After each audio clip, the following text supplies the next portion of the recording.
Welcome along to the Finance and Performance meeting for the 28th of May. Can we start by standing for the opening karakia?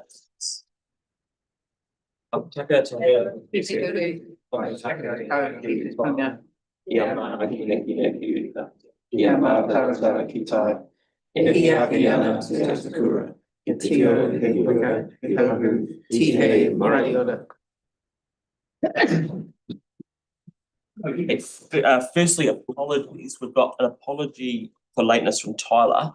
And have we got Councillor Goff on Zoom? Yes, we do. Okay. And James, can you hear us okay? Yep, all good, thanks. Okay, and we'll just note your early departure as well. And obviously just acknowledge the Russell's passing yesterday and how hard that was on the family. So it was really nice service.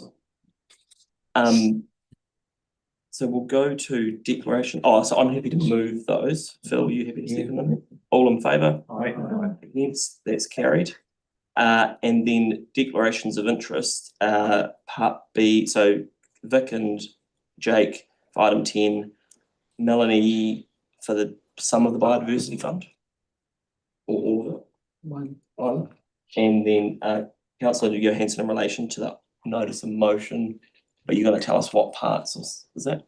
Yeah, I mean, I'm because I chair the Merrill Welfare Fund Advisory Committee, which distributes the funding. So anything related to the Mass Welfare Fund. And me too, thanks, Mr. Chair. Okay. Yep. So can we just note those down, please? And James, what time are you? Okay, the irony is you're off to Transwaste today, aren't you? So what time are you going to that?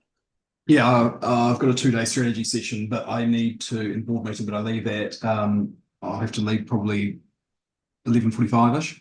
Okay, so we'll just note that down.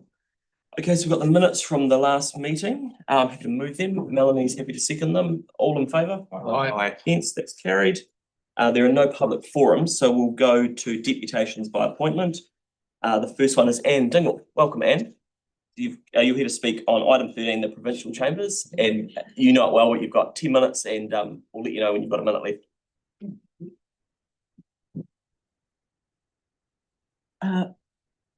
Tēnā koutou, Marina, Chair, Mayor and Councillors. Before you today is a staff report seeking your approval to commence an expression of interest process to restore the earthquake damaged Canterbury Provincial Council buildings. The staff report cites the Civic Trust as having shown recent interest in the future of the buildings.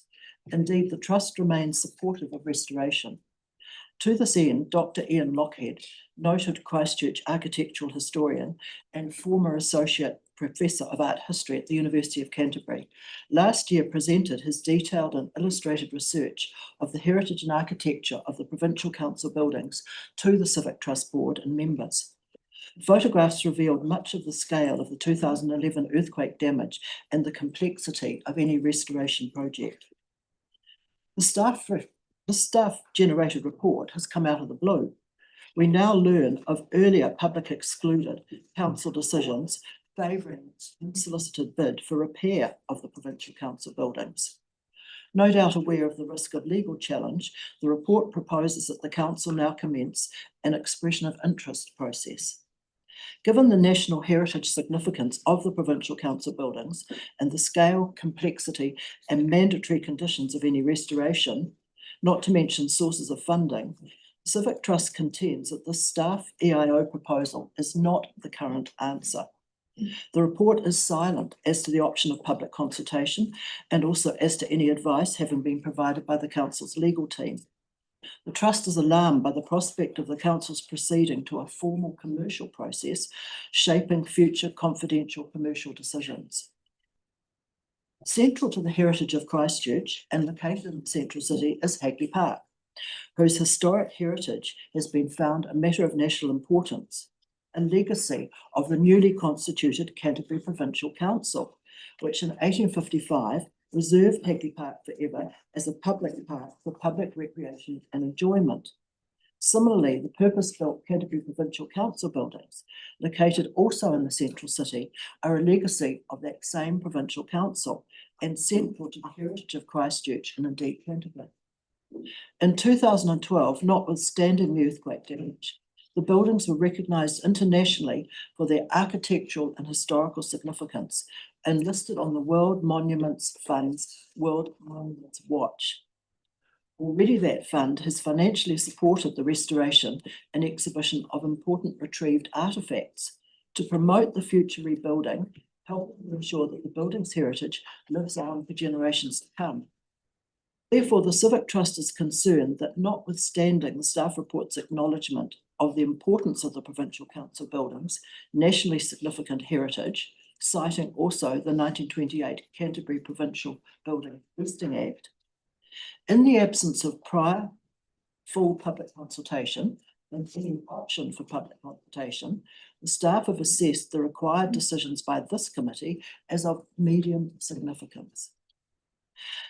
In conclusion, the Christchurch Civic Trust endorses fully the position of Historic Places Canterbury and their arguments in support of their request for, firstly, the Finance and Performance Committee to resolve to appoint an advisory Canterbury Provincial Council Buildings reference group of heritage experts, and for the Council to seek advice or input in Council decision-making in respect of the Canterbury Provincial Council buildings, including but not limited to future uses, commercial processes, and restoration. This group could function within the constraints of a council-determined commercial process. Secondly, the Finance and Performance Committee to resolve to undertake full public consultation with heritage professionals and academics included on future use options and the process for restoration of the Canterbury Provincial Council buildings.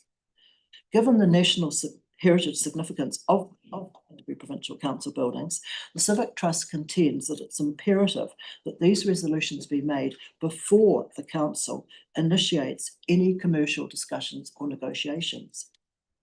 The old adage, time spent in reconnaissance is seldom wasted, is applicable to the situation now facing us all regarding the restoration of the Canterbury Provincial Council buildings, as it emphasises the importance of comprehensive investigation and assessment of a situation necessary for informed decision-making before taking action, thereby preventing or limiting wasted effort, time and resources. Where restoration of a nationally significant complex of heritage buildings with public funding is proposed. Thank you very much, Anne. I appreciate your feedback. Andre had a question. Thank you. What would you want a public consultation to be asking? Well, it's the second one. On the future use options and the process for restoration. In other words, the future use of it. Yeah, but how would we know that until we seek expressions of interest? As I've said earlier, the expressions of interest is a formal commercial process, which would come later. We need to spread the net first to have the public involved, including the expertise of heritage experts. So would you like us asking the public if they would like to be fully publicly owned and run in at public expense? Well, there's all sorts of matters that could be listed in any public consultation process. So you'd like us to ask the public, for example, if they're keen to Well, fund from the full store, 200 million? It may be something the public wants. There's a couple $100 million. So you want us to ask the public if they're keen to fund it? Well, I mean, there are all sorts of facets of this whole project, not the least is funding. So, but would you be keen for us to ask the public that question? Absolutely, a whole series of questions. Okay, all right. Thank you. Yanni? Yeah, thank you for the invitation. I'm just noticing, do you have a view around whether Environment Canterbury should be involved in some way or form, given that it's the former provincial buildings? Sorry, the last Well, given that it's the former provincial buildings, have you got? No, I can't see why, but others may have some view on that. Oh, I guess because it's part of their heritage as well. Like it's, I mean, they used to own it as or manage it up until relatively recently, as I understand it. Not, I mean, post-earthquake, but yeah.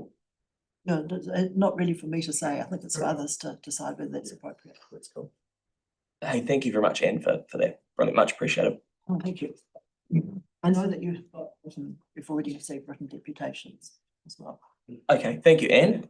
Excellent. So I'll bring Adrian. Right, come on up. And this is in relation to the abandoned trolley recovery. Good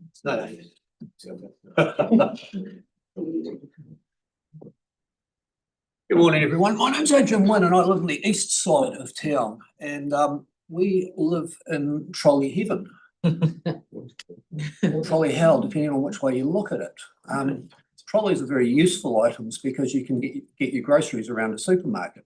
But unfortunately, they found a whole new range of things to be used for, like rubbish receptacles or garden waste receptacles. You know, like I was just driving down Buckley's Road, there's one sitting in the middle of the centre plot there right now, full of garden waste. Now, I know that the companies that pick them up will not pick them up with items in there, and as a ratepayer, and all you guys here as the same, we will be paying for that. Now, we also have them used for other useful things like carrying your dog, taking stolen steel to the scrap yards and then leaving them down Wilson's Road in piles so they can drop them off and get them to the scrap yard.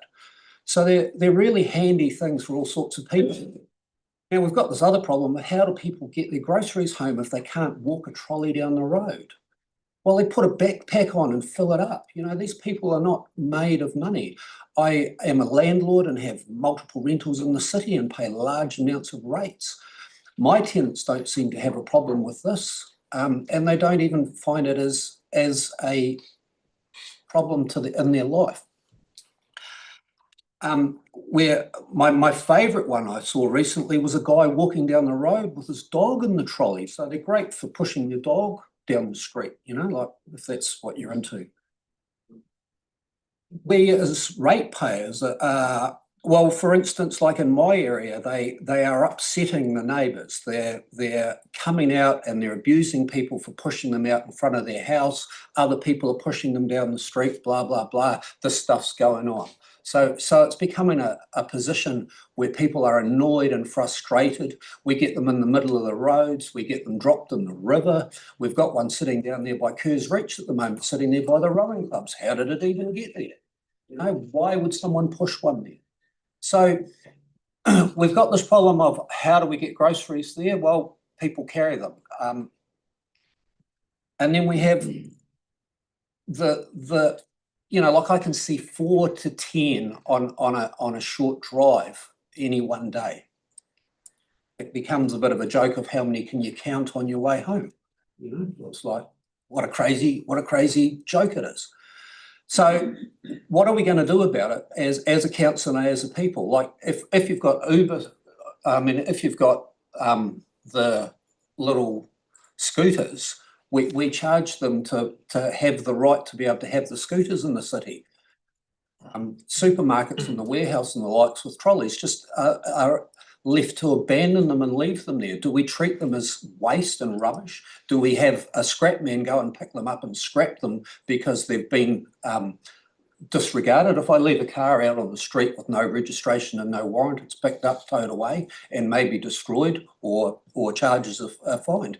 This supermarket trolley thing seems to be just leave one anywhere you choose and nobody seems to care and nobody is responsible for it, and it's as if it doesn't exist. Unlike a car, unlike a trolley, unlike rubbish, unlike anything else. It's this weird anomaly. I'm happy to take questions. Thank you. I really appreciate you coming in and doing that. Sarah's first, and then I've got Kelly. Good, thanks so much for that. Hi, Sarah. And acknowledge that they are frustrating and unsightly when they get left on the street, and sometimes they cause blocks. I'm interested in your stuff about people just carrying the groceries though. So I had a phone call yesterday from a gentleman who lives in social housing. Mm-hmm. And he said that while he can get himself to a supermarket,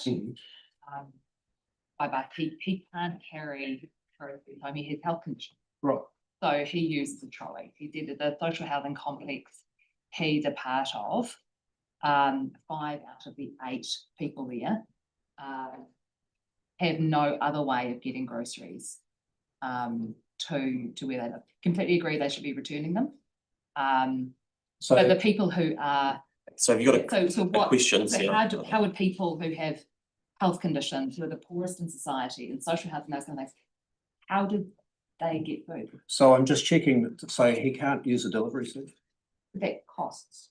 And Okay, he's in social housing. right, so, and so so this is the only way that we can get him groceries. No, I mean, he was saying that he would really like us to have like some sort of shuttle service that we pay for as ratepayers to be able to. What I don't, Sarah, what I don't want is an argument with a Just constituent. No, so everyone just stop. So I don't want an argument with a resident. I don't think that's helpful. No, that's You've not made- an argument, I'm just trying to look You've through made and the see. effort, you've made the effort to come in, which is really good. We value you coming in and sharing your view. Kelly has a question, so we'll move to Kelly. Sorry. Thank you. Yeah, I do have some sympathy as the councillor for Okay. people. Yeah. So you know We exactly. really struggle, but I guess my question is really about what you consider the responsibility of the supermarket who own the trolleys have for collecting them in a timely. Your thoughts on that? Well, look, I think there's many problems. So, you know, like an instance, you can go to say Wellington, for instance, and as you walk out of the supermarket, there's a locking system. So you're walking the supermarket and then you have to drag the supermarket out. So they've decided that they don't want their trolleys going off to Never Land. We could have a levy maybe on them and have the council pick them up and drop them off, and there's a levy on all supermarkets that we own. And then so the likes of this lady's residents that are bringing her have the ability to have the council go, yes, we've got 3 trolleys, 7 trolleys, blah, blah, blah, that we can pick them up because we actually have a system. At the moment, we have an ad hoc system of a supermarket deciding when they don't pick them up. And they've become so cheap. And like, for instance, the one sitting in the middle of Buckley's Road will never get picked up until somebody takes the waste out of it for it to be picked up. So that'll just sit there until some resident or somebody goes, well, actually, I'm absolutely sick of this. I'm going to tip it out and have it. So I guess the question was, you know, what responsibility do you think the supermarkets should actually take their trolleys? I think they either should keep them intact in their own area because it's the ownership of them, or if they let them out into the public, then they don't own them anymore because it's right of anybody to take them and scrap them. So just before we run out of time, I'll go to Melanie and then we'll. Thank you. Hi, so are you saying that there's been trolleys that have been reported and so the supermarket will know about them, but they're not coming to collect them? Is that what you're saying? Often they take ages to they may come and collect them, they may wait till there's a big pile in the street. They eventually collect them, yes. But you know, and like I say, the one that I'm talking about will not be collected because it's full of rubbish. So they're not allowed to empty them. So they will not take that one. So I guess the question is yes and no. If that helps. Great. Hey, thank you very much for coming, and we'll obviously deal with that item later in the day. So much appreciate your feedback. All right, thanks very much. Everyone. Excellent. Thank you. Thank you very much for coming. Right, what I'm going to do now is we're going to move to the notice of motion on the director's fees. And then what we're going to do is, given how it will be a contentious issue, I want to do that, and then I want to have a 15-minute break, and then I want to start the actual. So we'll deal with that. Then we're going to have a 15-minute break as a council. Everyone can go outside, get some fresh air, and then come back in, and we're going to go through everything else. So I'll hand over to Melanie. I don't know if there's staff presenting. I was just going to go on to debate. So you just move your. I'll move and put a seconder. Sorry. Yep. Cool. So you can do it. So back in January 2023, which was not long after we all into office for this term, we signed off on our policy for the treatment of directors' fees. So in essence, it requires that elected members, elected for boards where they earn fees, that these payments minus tax are paid into the Mayor's Welfare Fund in the year in which they are received. This policy is easiest to adhere to when the organisations that pay directors' fees to our councillors do so directly into the Mayor's Welfare Fund, which is why I've included that request of the one organisation that does not do that in the notice of motion today. As city councillors, we have the opportunity and the privilege to serve on boards in our council capacity. Through this policy, we agreed not to use that privilege to personally benefit from directorship appointments, but instead use any payments to support the welfare of Christchurch residents facing severe financial hardship. The public expect us to act with honesty and integrity, so it's incumbent on councillors that we all uphold all facets of this policy that we agreed to at the start of this council term. Does anyone else want to debate it? Just ask a question. No, we're in debate now, so it's really just, so Aaron and then. I never supported the policy at the time. The policy, I think, doesn't make sense. It's kind of points in the direction that a directorship is not valued. We don't ask the other directors on there to do it for nothing. I come from a world where if you ask someone to do overtime, they get paid for it and they do it properly, which alludes me to a story, and I won't use names because that would be not the thing to do. But I remember when a paper for one of the directorships come up, and one director rings another director and says, "Oh, what were your thoughts on that item?" And the person who had voted for the policy said, "I haven't read it. We're not paid to be there." From this council table. So that is one of the consequences that is one of the consequences you will get when you have directorships that are like this. And it's odd. It's something I don't agree with. It's very untimely that this comes to the council table today. It feels kind of vindictive and nasty, and I don't think that people are sprayed and are being well represented here. With a notice of motion like this, and there was a word recently used in Parliament which was an interesting C word, which Don't go there. Sorry, Don't go there. well, it was used, and I was going to use one here today, which is another one, communism, which is one that gets bandied around Parliament as well, and that is something that, I don't think works. Long bow. Yeah, although, Russia did pretty well for a few years. And they're doing well again at the moment, of course. But I don't think this is the right place for this. And it's not really other councillors' position to make judgment on other councillors on when they will pay. I've seen a response from Jamie on how he is applying those fees and when they will be paid, and I'm sure the councillor who's put this notice of motion went to Jamie and asked and must have got an unsatisfactory answer, and so put the notice of motion, and it's really unfortunate. It's another word that's common in Parliament, divisive, and I think it doesn't have a place at this council table, so I won't be supporting it. And to be honest, I'll be really disappointed with every councillor that does support it today, and no doubt there will be a few, but I'll look you in the eye in the car park after and say I'm disappointed in the way you voted, because I am. Okay, I've got Sarah and then Tim, and then we probably have heard enough from each side I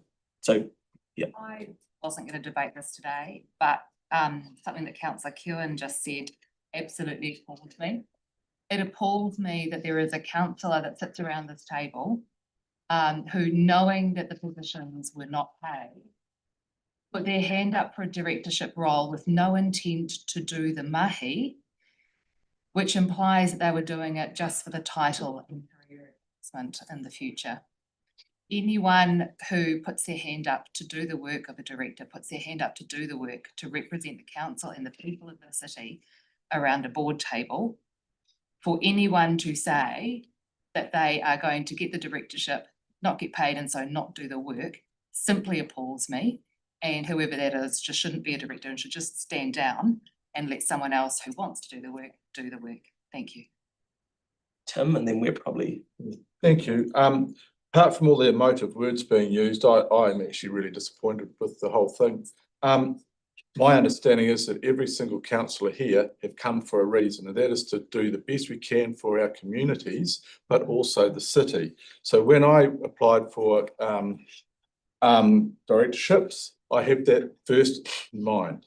I realise that I'm not a genius. I am successful and self-made, but I know that I've got the opportunities on these directorships because of my position here at council. So I'm fully aware that I am always answerable to the people of Christchurch and my community. I'm of the understanding, and I did vote to support funds going to the Mural Fund. I'll make that clear. I don't believe there's a single councillor here that would go for an appointment in a directorship and not be expecting to do the mahi. I absolutely don't. I don't believe it at all. I have total respect for all of my colleagues at this table. I am kind of dumbfounded because when you're dealing with taxes, etc., and you're getting another income which you don't receive because it's going through your books, I would be sitting there with my accountant, but my accountant costs me money to sit with. They're not doing it for a favour. Same with my lawyer. I am sitting there being charged for every 6 minutes, and I'm bloody well aware of that. So I will not be supporting this. I totally understand the essence behind it, but I do believe that everybody is paying their fees, whether it takes them 12 months or 6 months or whatever. I don't believe in 30 days. It's unpractical because you have to be sitting there at some stage with your accountant working it out. Some of you obviously don't have to, but that's fine. We're all in a different world, but it's all reality, and we're all sitting here for the same reason. Really disappointed about some of the barbs across the table. Let's keep focused on why we're actually here, and that is for the people of Christchurch. Thank you. Wanna wrap up now? Can wrap up. Yeah, we're finished. Yeah, I want to acknowledge all the councillors that are on boards. I'm not debating anyone's work ethics here, but we have had this policy in place for over 2 years. So there's been over 2 years, and it also does not require an accountant to do this. I've got fees I receive from Christchurch PHO, and I just pay what's left over from the tax every time I receive the money. So it's a very simple process. And I just want to reiterate that our policy does say that fees will be paid into the Mayor's Welfare Fund in which they are received. So I think the public expect us to act with honesty and integrity and agree, and it's agreed. Thanks. Okay, so I think we're nearly there. We'll put it to vote. The only point I would make is that, and it's probably determines, is there are circumstances where it is different. If people are still donating money, but sometimes accountants are required. So, and I would say that being an accountant. Okay, so let's put Mel's notice of motion to the vote. All in favour? Aye. Against? No. Yeah, so let's do a division, please. Okay, this is a division for item 19, the notice of motion. Councillor Templeton. Aye. Councillor McClellan. Aye. Councillor McDonald. No. Councillor Johansson. Councillor Fields. Aye. Councillor Moore. Yes. Councillor Donovan. Yes. Councillor Coker. Yes. Councillor Peters. No. Mayor. No. Councillor Scandron. No. Councillor Barber. No. Councillor Keehan. No. Councillor Henstock. No. This is corruption. Wow. We need to. Councillor Harrison Hunt is absent. Can we actually keep the chatter down, guys? Vote. Deputy Moore, Mayor. Aye. So for the ayes, we have 1, 2, 3, 4. James is Yeah. 1, 2, 3, 4, 5, 6, 7. And 1, 2, 3, 4, 5, 6, 7. It's Status quo. same. 1, 2. I'll just double check. 1, 2, 3, 4, 5, 6, 7. 1, 2, 3, 6, 7. Therefore, It's 2 abstentions. status quo. Okay, so that is status quo. So everyone go outside for 15 minutes and we'll come back and start with semi-accounting. That's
Okay, great. So it's about. Adrian, we're just about to start back. Yeah. Thank you very much. Thank you. See you later. Okay, we've got a few soon. Right, so let's go to Peter Ryan's report, please.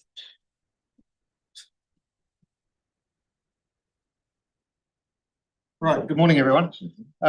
Look, there's no need to overcook this. The performance numbers for the month are up and good and steady. I'll just quickly hit some highlights and then we'll move on. Yep. Levels of service are all well above target for the year. Capital delivery, the same as well. We've got a little bit of room to go on planning for capital drawdown of budgets for 27-28 year, but there's a bit of time left here to get that done.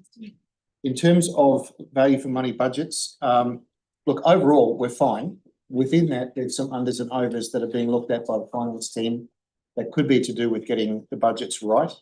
But that's a fine tuning issue. Overall, we're financially absolutely fine.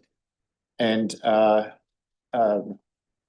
really that's the status quo. It hasn't moved much from last month. Overall strong result. We just need it to stay stable till the end of the year. Right, thank you for that. Does anyone have any questions for Peter? I'm happy to move this. Mel's happy to second. Bill's happy to second. All in favour? Aye. Against? That's carried. Yep. Thank you. Next up is the capital program. No, it's not. It's Bruce, sorry. Item 8. Morning, Mr Mayor and councillors. A briefer report than the quarterly one that you would have seen last month. Same good news. Healthy surplus at the moment and forecast to remain healthy, 37 million. Forecast at the end of the year. That's the number we talked about yesterday in the annual planning briefing. 5 million improvement on last month's forecast. The same drivers. There's no new drivers. The same reasons driving that.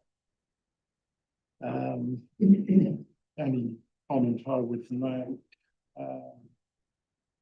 Obviously in 4.3, the 4.7 and 4.4 draw your attention. We mentioned that the other day, some costs around the April. Great. Thank you very much for that. Kelly's got a question. Thanks, Bruce. Just concerning the April-May weather event, like material remedial costs, do you have any idea when that figure will be known and a vague idea of? We've only hit some initial estimates at this stage, and they were a mix of OPEX and CAPEX, in the order of 12 million with a 50% contingency. There won't be a further update that for at least a couple of weeks, and we don't have a view on subsidy at this point, so it's still early days. Thank you. 12 million. 12 with a 6 mil contingency, but we might even get Lynette to talk about that when she does the transport report. Okay. Victoria. Yeah, thanks, Bruce. There's a couple of negative variances in your reporting. Have you got any indication on when you think that those are going to start writing themselves? Which variances are we talking about? Which one? We've got a couple of tables there, revenue variances and expenditure variances there. Page 58. Oh, on pages 58 and 59.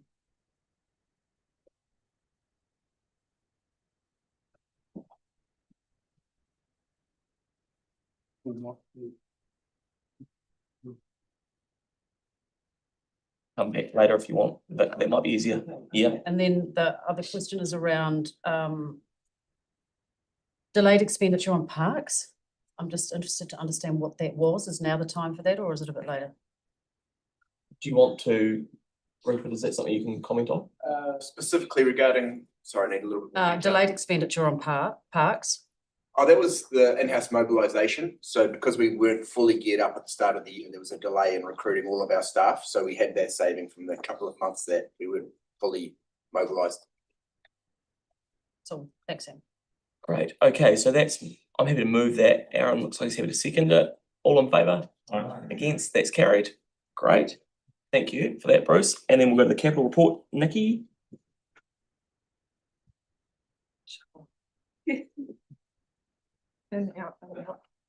What was it, Jim?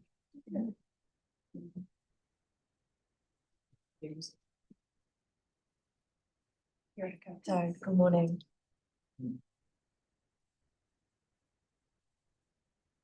So, moving into the capital report, as at the end of April, Christchurch City Council has delivered 71% of the capital budget for the financial year, and we remain on track to achieve a year-end forecast of 91%. While this is slightly below the 93% projected in March, April's actual spend reached 95% of the month's start forecast. It's important to note that while recent monthly activity is tracking well, there's been a recalibration of year-end forecasts across the program as delivery expectations are refined. This reflects a more realistic view of timing and readiness, particularly for projects with significant pre-construction requirements. So within the CCC capital, excluding Te Kaha, project manager forecasts have adjusted from 488.7 million in March to 471.8 million in April. The program management office remains at our 500 million, and we're staying there. And this is based on the whole Q4 uplift and accrual patterns in June, etc. We've got a lot of long-term and short-term strategies in place that we're working along very closely with the project managers and project teams to ensure that forecasting remains on track. I've got Lynette here as well to give some news on some transport. So since it's capital, I am aware that there's the operational report later in the day, but on a capital note, there have been a couple of big events in the last couple of days from the transport capital program, and Hallsville Junction Road extension has been opened and the place has been created. So would like to publicly acknowledge Councillor Peters and Councillor Chen before him, who worked really hard to get that project to go. The other one that happened just yesterday is that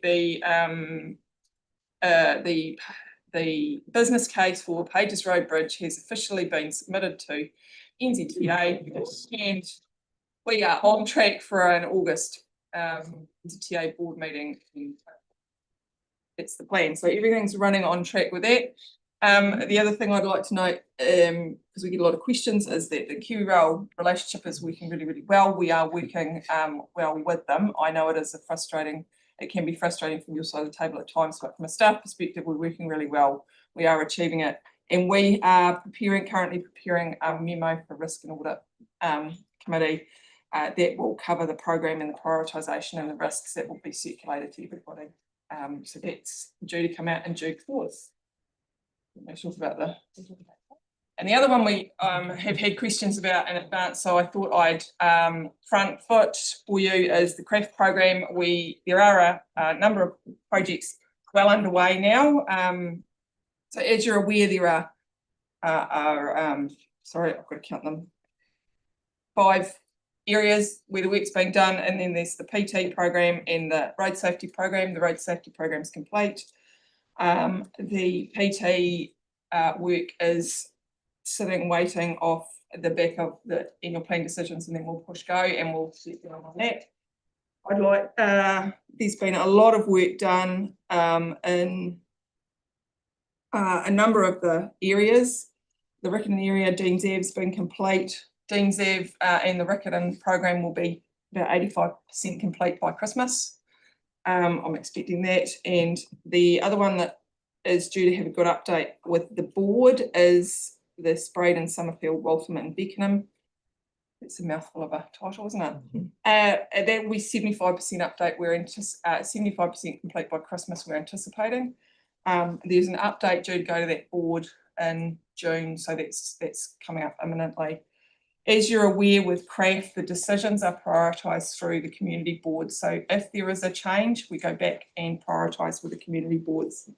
To speak to the other 3 areas, Richmond, Slater Street is underway, and that will be, hang on, sorry, let me get the right list. Richmond, Slater Street is under design and is up for an August construction start, so we're expecting that the Richmond package will be complete by Christmas, so that'll be 100% complete. The New Brighton program, the scope for Marine Parade was increased through the community board decision, and there is a resolutions report going in July, and that is planned to start August, September-ish, with the contractor's already been engaged, so we're again anticipating that's not far off being 100% complete. Once construction starts, that's the end of that program. And the final one's the Linwood Woolston program. There was a decision in November to slightly change the priority to focus on Chelsea Street. That was made in November. The approval for the scheme, which has been completed, is due to the community board on the 7th of July, with construction following later this year. So again, that one's going to be looking really almost 100% done once construction of that started. So they are now, these packages are starting to motor along. We're getting very close to finishing the brief program. That's a really good way to preempt some of the questions. That's cool. Celeste. This isn't a question, it's just a thanks for the team's work on the Pages Road and also the craft project. It's really exciting to hear that that's where that's at. This is actually a question for probably Parks. It's around the Estuary Edge, and I just wondered if there was any additional information you can get in to update, mostly for the public, on where that's at, and just a bit of a summary, because I think there's a little bit of confusion as to the consenting process being managed by ECAN rather than a city council part. Sure, we can get you some more information on it. Yeah, is there anything you can update publicly now, or is it best to come back? I will need to come back. That's fine, thank you. Right, any other questions? Mark? This is Lynette again, sorry. I notice on the South Express capital list, it's talking about the Parker Street level crossing and Kiwi Rail having temporarily placed that design on hold. Do we have any sort of estimated time on how long that might be and take? That will be covered off in that memo that's coming to you on the whole rail program. Cool. And the reason I sort of think around that is we're looking at the idea of letting the other South Express construction tenders, and I'd hate to get it to the point where we've got constructed both sides of that and then there's a gap in the middle for people. We're aware of that, and we're working through how we can do that. And then I'll go Vic and then Yanni. Yeah, thanks for that. With it's very good to see Marine Parade underway, because that'll gobble up a lot of our craft money, and the sooner we spend it, the better we are.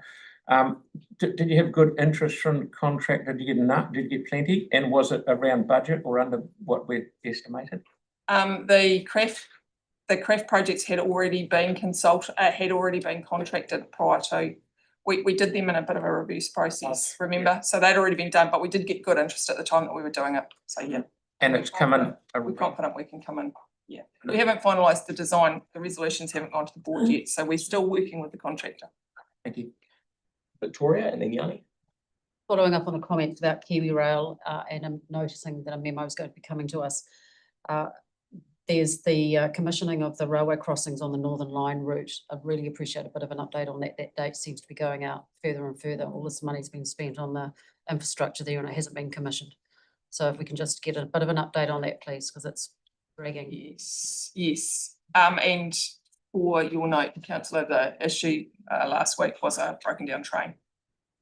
Yes. Okay, then I've got Yanni.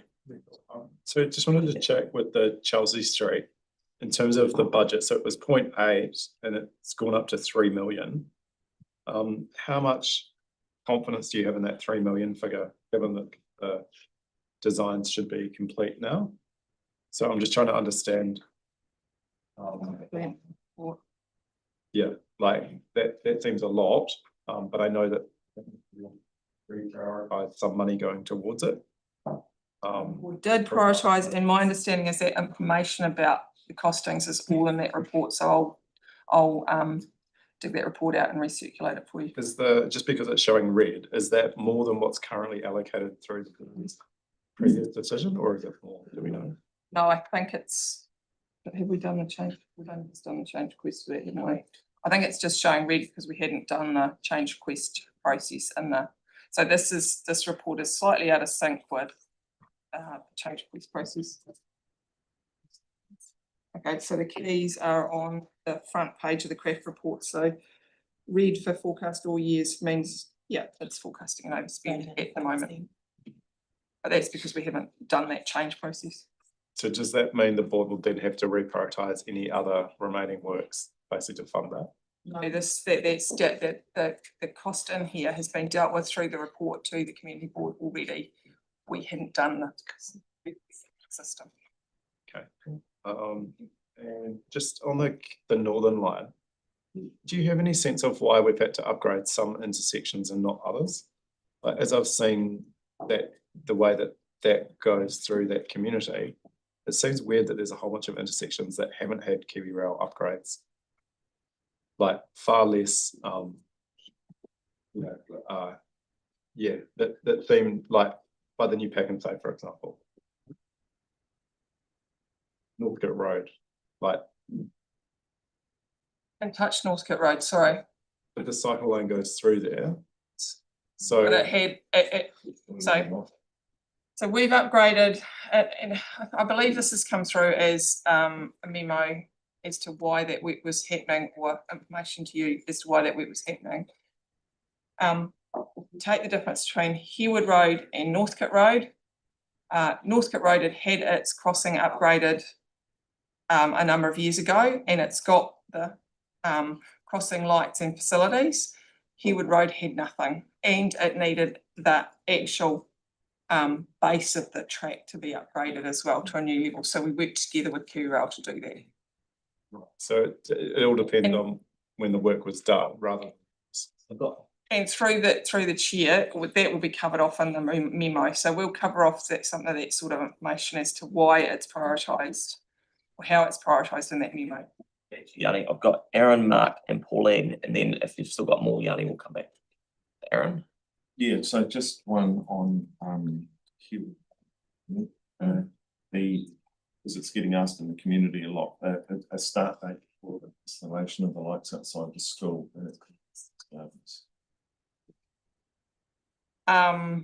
I haven't got that on the top of my head, I'm sorry.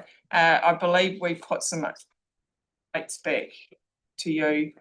We just get that circulated. Recirculate that, yeah. Okay, and then there was also, I think raised in it, there was something about drainage at the intersection. What's the issue there? There is flooding issues at that intersection in down Gardeners Road, and that needs to be designed and accommodated so that the works are done at the same time. What details on the flooding? So I've only seen the flooding there once, and that I called it in, and then City Care actually cleared it in about 7 minutes. Obviously in the area. I'll come back to you on that. Mark and then Pauline. I just wanted to thank you, Lily, and your team around attention crossing opening, and also acknowledge the great work of Mike Mora, previous committee board chair, in birthing that project and conceiving it. So yes, okay, because you don't want to say. All right, so we'll move to Pauline now. Make that church corner lights gone live and are working. Oh, okay. Mentioned yesterday. Yep. Okay, we'll go to Pauline and then. Just Lynette, just a quick one. Addington Brook, are you able to comment on that? So completion date will not be met due to additional concept design. But yet in the watch list, it's showing on track. So Is that your, that won't be your project though, will it? is there anyone to? Evan, yeah. Back on it. Yeah, I'll come back. You come back on it, that's fine. Complete the end date, but some of the phases, milestones within the project are not yet. I'll come back. Okay, no, that's good. Thank you. Cool. Okay, Yanni, did you? Yeah, cool. So just in regards to the MCR for Fitzgerald to Swans, so it's the Otago Avon Road. The OARC. It talks about the high level draft route assessment, but I presume that's an MCR. It's not the OARC, is it? Because It's not an MCR, is it? It's not, it's still called an MCR in here, but. Okay, let's ask the team. So I was just trying to get clarity around the high level draft route assessment has been completed. I've seen it, but we're not able to share that with the community. I'm just trying to understand when we can share that with the community, but also like how could we get progress on getting that route confirmed? You're talking about unspent funds being moved out, yet it seems logical that we bring forward so we could get the route complete and then we can be public with it. If you need to come back on that, Lynette. I think that's the one we have to come, we will come back on it because I do agree with councillor Donovan, it's different to the MCR out to the east. So you think this That data is the OARC project, not the MCR. Okay, so if we could come back and circulate that. So I think it'd be good to know, because in the draft annual plan, I think we're also looking at budget rephasing of that and pushing the budget out for that MCR, which is in this stretch. The MCR we are, is my understanding, but it's not the same thing. No, but the commentary relates to the MCR, not the OAR. So can we take that away as a bit of a, and then come back? Yep. Okay, so. You got anything else, Yanni? Oh, I mean, I've put in through the draft annual plan around improving Bromley Road, so I think it's probably better to deal with that through that process. So, but thank you for staff to, highlight that there's a risk around that. But just, it's good to get that visibility. Happy to move. Yanni's happy to second. All in favour? Aye. It's carried. I just want to do, before we get to ChristchurchNZ, one quick paper, which I think will just get signed off. Vaughan, do you want to come up? Yep. And we'll do the intangible assets, which I'm happy to move. And then have a second. Does anyone have any questions on this paper? We've been briefed on it like 3 times, and the only people that are interested seem to be me and Bede. So, oh yeah, and Vaughan. Does anyone have any questions on this? Main thing is it's already baked in. Yeah. So, look, that's a really, we'll take the report as read. It's really good. You've done a great job. It's been moved and seconded, so we'll put that. Me and the mayor. Yeah. One quick question, have we always capitalised IT, or did we used to operate? Yeah, I believe the change was back in 2004 that we decided to capitalise it. Prior to that, it was operational. Prior to that, it would have been operational, and back then it would have made sense to capitalise it because you would have owned some, software. It was the really good example you had the other day about Netflix, was it? Yeah. Thank you. Okay, great. So that's been moved and seconded. All in favour? Aye. Against? That's carried. Thanks, Vaughan. Cheers, guys. Great. Come on up, ChristchurchNZ. Thank you, Morena. I'm happy to introduce this review of ChristchurchNZ's impact during the third quarter. You'll shortly see a presentation from Ali. Really the key take-outs are that the organisation's on track to deliver and in many cases significantly overachieve on both its levels of service and organisational KPIs.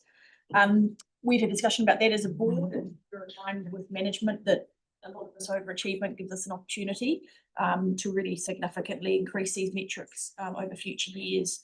And you'll see this reflected, more ambitious targets reflected in the final statement of intent. I also wanted to note that when I came in here last year and addressed you, we talked a little bit about how we're focused on attracting new sources of third-party funding.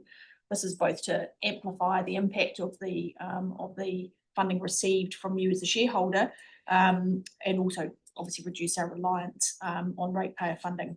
So we've had some notable wins in that area during the quarter, in particular 600k of funding from central government for the Australian Visitation Campaign, and just last week the announcement of NZ major events funding towards Supercars Christchurch, as we're hosting Supercars from 2026 in a multi-year deal, which, as you know, was brokered by ChristchurchNZ with support of council, the Canterbury Car Club and central government. This is only the second time actually that Christchurch has received New Zealand major events investment, and we're hoping this is the beginning of it on ship. So we hope to continue to grow as events in the city reach a new level. Obviously that's not just a win for tourism, and retail and hospitality, but also gives us the opportunity to showcase the incredible innovation and technology in Christchurch, and it's the beginning as we begin to work with Sue Carbs on how we might look at those opportunities to develop and highlight future tech in the city. as we have done in the past with the Super Sprint and launching the world's first hydrogen drift car. So Q3, as it always is, was a massive quarter for major events with Electric Avenue, obviously smashing records for visitor spend. And while we're talking about events, I think it's important to make councillors aware that there are more opportunities right now to attract events to the city than there is funding available. There's a lot more to discuss, so I'll hand it over to Ali and she's going to take you through the highlights. Awesome. All right, so let's start with the numbers. If we can go to the next slide, that'd be great. So we have 9 levels of service agreed with yourselves for the year, and at the end of Q3, we're on track to meet all of them. I've just chosen a few as selected highlights here. By the end of March, we've already hosted 68 for mills or trade engagement, showcasing the city to trade agents, investors and media. The kind of coverage we get from things like this, you may have seen there was a really beautiful piece from Jesse Mulligan about Akaroa being a great place for families. That came directly out of a mill we did with him. So that's the kind of coverage that we get as a result of that. We provided support for 633 businesses, which means we're well on track to achieve our target of 800. And we've made 47 bids for business events, which surpasses our annual target already by more than 50%. Some of that is partly because of the delays to the Auckland Convention Centre, meaning that we're picking up some of that. That will get much tougher in the coming years, but it's been a really good year for business events already. Turning to our 5 internal KPIs, these are the same numbers that you would have seen at what seems like the very recent Q2 report, because we only measure our KPIs on a 6-month or annual basis. There's a lot of work goes behind these in order to make sure they meet our auditors' requirements. But we have already delivered 680 long-lasting jobs, driven again largely by the Engine Centre. No, that one, this one, please. Yeah. Largely driven by the Engine Centre and the Bio-Aura work, but also other parts have contributed to that. And we've already exceeded our GDP target by almost double. And on that metric alone, actually, apologies, sorry, we've exceeded the investment into the city target by a factor of almost 8. And on that metric alone, we've achieved an ROI of $17.36 for every dollar of council funding. And I just wanted to touch again on the KPIs that we haven't yet reached. At the 6-month mark, we're just short of halfway towards the KPI for visitor spend and short-term job creation. But as Lauren mentioned, Q3 is always a big major events quarter, and that's the activity that mostly delivers to those metrics. So we're very confident that we will be able to hit those by the end of the year. If you could move on to the next slide now. I'm not going to talk to this. I just want to say that behind the KPIs and levels of service, there's a lot of delivery activity. And what I'm going to do is I'm going to take you through some of the highlights from each of our outcomes in a moment, but I don't want to overlook the breadth of what we do over the past quarter and indeed in every quarter. So this is a snapshot of some of the delivery that happens within our innovation and business growth and our urban development teams. And if you could go to the next slide, this shows you some of the delivery from our destination and attraction and our marketing teams. So there's a lot going on. This is just in one quarter. It's a very broad range of activity that we cover. Rather than take you through all of that in detail, you can read about a lot of that in the report. What I thought would be really good was actually just to take you through a couple of highlights. So let's start with productivity. And the productivity, a lot of that is linked to the work that Martin Cudd does.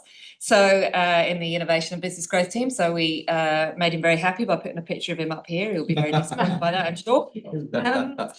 So in early February, ChristchurchNZ hosted a delegation of 75 investors and entrepreneurs, including 35 prominent tech founders, engineers, executives and investors from Silicon Valley. I can honestly say I've never been in the presence of more wealth than on this particular trip. It was slightly terrifying. The Far Out 4x4 convoy was led by Shasta Ventures, their founder, Rob Conybeare.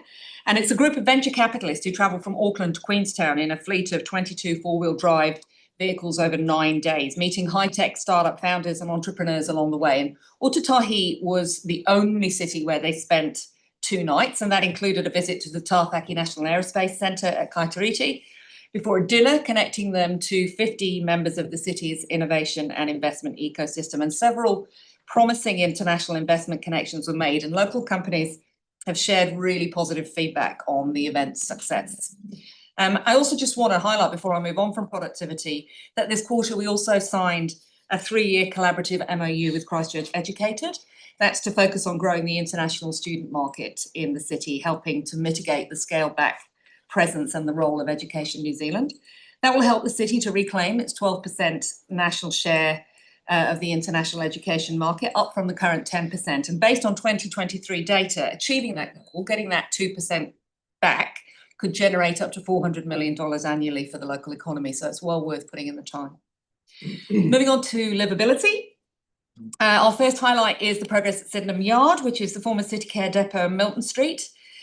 So negotiations through the conditional period for the Sydenham Yard residential development were progressed in Q3, with agreement reached around key aspects of the development intent requirements. That included completion of additional ground contamination and geotech investigations, agreement on concept and staging plans, agreement on the criteria and detail of affordable housing to be included in the development, and development of a placemaking strategy to connect new residents with the existing community. And of course, if I can jump forward to, obviously it wasn't in Q3, but just yesterday we were able to announce that Fletcher Living is the developer for the residential part of the development, and work on site is expected to begin early next year once the necessary consents are secured. That'll be close to 80 2- and 3-bedroom homes, at least 11 of which will meet agreed criteria for affordability. Which is great, because I didn't think that was going to happen. No, it was a real challenge. Yeah. So it was quite a journey. And the terrace-style homes will be built sustainably with connections to the neighbouring Sydenham Park, local shops and public transport, and we'll continue to monitor key contractual requirements and support the development work as it progresses. We also reached a key milestone in New Brighton in Q3 with the site blessing and opening of the first stage of the Te Paku Maru on Beresford Street. And the first homeowners welcome to the property. It was lovely to be able to see them get the keys. This family was the first to move in the under the Ministry of Pacific Peoples funded Progressive Home Ownership Initiative. And the Minister for Pacific Peoples, Shane Retty, attended along with members of the wider community. Work is progressing well on stage 2 and 3 of the 63 home development that will bring people and life to the commercial centre of New Brighton. And our final highlight here is the community-led Village Green project in New Brighton, funded by the Christchurch Regeneration Acceleration Facility. That's a mouthful. This project received resource consent in Q3 and is now working through tenders for construction, with work to start in the coming months. And moving on to attractiveness. Between January and March 2025, the major events summer portfolio delivered really exceptional results for the city. I try hard not to use adjectives in these presentations, but it's quite hard not to when we're talking about this. Through the council's events ecosystem fund, the city, through ChristchurchNZ, invested in 7 major events, which cumulatively attracted an estimated 96,000 attendees. Those events generated an estimated 78,000 visitor nights and 13.25 million in visitor spending in the local economy. And of course, the major highlight was Electric Ave, where ChristchurchNZ supported Team Event, the producers of the festival, to secure 2 major international headline acts and expand the festival from 1 to 2 days in celebration of its 10th anniversary. And that strategic move delivered the highest economic impact Christchurch has seen from a major event in at least a decade, with Electric Avenue now officially the biggest music event in Australasia, resulting in 63,000 visitor nights alone and a visitor spend of 10.5 million. So Electric Avenue didn't just bring that money in, but it actually really enforced Christchurch's capability and reputation to host large-scale multi-day international events, much like SailGP did for us a couple of years ago, and has really been a platform for us being able to get things like supercars. In January, of course, the World Buskers Festival returned for its 33rd year under new management by Hoo Ha Productions, and with a return to its original name, the event underwent a complete rebrand, featuring a fresh new look and feel, crafted by a local agency and strongly linked to the city identity. That's really spooky. I don't ever want to hear it again. Yeah. So post-event survey results for the buskers showed strong support for the rebrand, with 77% of respondents describing the new look and feel as fun and playful, and 72% agreeing that it captured the essence of the festival. And the festival continued to strengthen the arts capability here in Christchurch, with a focus on growing and developing Māori and Pacifica curator and mentor programs. That helped local performers reach international standards, and collaboration with local circus and performance groups enhanced their capabilities and aligned with plans to activate new venues in Christchurch, such as the beautiful New Court Theatre and Parakiori Recreation and Sports Centre. The festival featured 107 artists across 55 ticketed shows and 284 busker shows and attracted just under 100,000 total attendees. And 95% of resident attendees agreed that hosting events like this make Christchurch a much better place to live. And then finally, I've touched on it earlier, but I'll just mention it again. Business events, 6 city-led bids to host business events were won in Q3. Just to get an understanding, we to achieve our levels of service target, we want to be winning at least 3 a quarter. So to hit 6 is quite remarkable. And they're expected to bring 3,300 plus delegates to the city and a total visitor spend of 6 million. And in total, submitted bids for the year to date have the potential to attract 20,000 delegates and bring $30 million worth of visitor spend versus a target of 13.6. So that shows you just how well that particular area of our work is going at the moment. All right, moving on to the financial results for our Q3 financial position. The year-to-date surplus is 981k. This is higher than budgeted, largely due to additional commercial revenue of 468,000 negotiated by ChristchurchNZ. And it will be spent on relevant contracts in Q4. It includes things like the third-party screen grant enhancement that I talked about last quarter, central government funding for buskers, Selwyn, Huranui, the airport, Tourism New Zealand contributing to campaigns and events. Operating expenditure is largely on track with some timing variances. And year-on-year income and expenditure variance is related to reduced central government COVID recovery funding, which does also impact the non-shareholder funding percentage. We do, as Lauren already mentioned, continue to focus really strongly on getting that third-party funding in to enhance and where possible, replace the funding that we get from council. And finally, just before I wrap up, I just want to move on to some of the key activity coming before the end of the year. So just to update you, Biora is making really strong progress towards its goal of delivering CAR-T cancer therapy to New Zealanders. The phase 2 clinical trial is advancing well, and patient access is now expanded beyond Wellington to include Auckland and Christchurch. So Christchurch residents are already benefiting from this, which is fantastic. ChristchurchNZ continues to support Biora through its commercial negotiations. They're progressing really positively, and in parallel, work is ongoing to assist the company with its Series A investment round, helping to position Biora for long-term growth and impact in the health innovation sector. The Waitaha Canterbury Aerospace Strategy is nearing completion. We've got a final version due to be signed off and officially launched by the end of June. That's been built by the Canterbury Aerospace Leadership Group, which Councillor Barber sits on to represent council. And the strategy has also been officially supported by the Canterbury Mayoral Forum. The strategy also nests within the wider government strategy, so it fits really neatly in the central government strategy, and that puts us in a really good position to grow the sector. And we're now moving into implementation in partnership with other stakeholders. On the economic ambition, city decision makers, industry leaders, council representatives and innovators gathered at a workshop in early April to help shape the city's journey to a regenerative economy. Again, it was great to have council represented as part of this kaupapa. The ambition, as you know, sets a long-term goal for the city, and by bringing together partners from across industries and sectors, we can identify the missions or the transition challenges that will help to make it a reality. This was the first of a series of workshops, and over the remainder of Q4, we'll work as an ecosystem to identify key areas that we can make a difference. Last couple, in February, we secured 600,000 for central government in a contestable fund to help boost the region. That was on behalf of the city, Huranui, West Coast and Kaikoura, Timaru and Mackenzie. And that funding is to create a winter marketing campaign called Winter Different to drive visitation specifically from the East Coast of Australia. We partnered with Webjet to help get flights and Snap Rental in terms of cars to entice bookings and ensure a really seamless experience. And there are also more than 100 regional winter deal offers from local tourism operators. Launched in mid-May, it's got an incredibly ambitious KPI from central government to drive an additional 6,000 visitors from Australia to Christchurch or to the region between June and September 2025. If we hit that, we'll be remarkable. So it's been a very fast turnaround. And then finally, a couple of things from our destination management plan. First of all, food tourism is one of the strongest drivers of visitation, particularly in our key markets of the US and Australia. And we're engaging with the food and beverage sectors across the region to create a provenance strategy. That will help to drive culinary identity, build a local food and beverage story, guide ongoing culinary product development, local procurement experiences and events, and will be presented to council on its completion in Q1 next year. And finally, we're undertaking technical work to develop Banks Peninsula as a dark sky destination.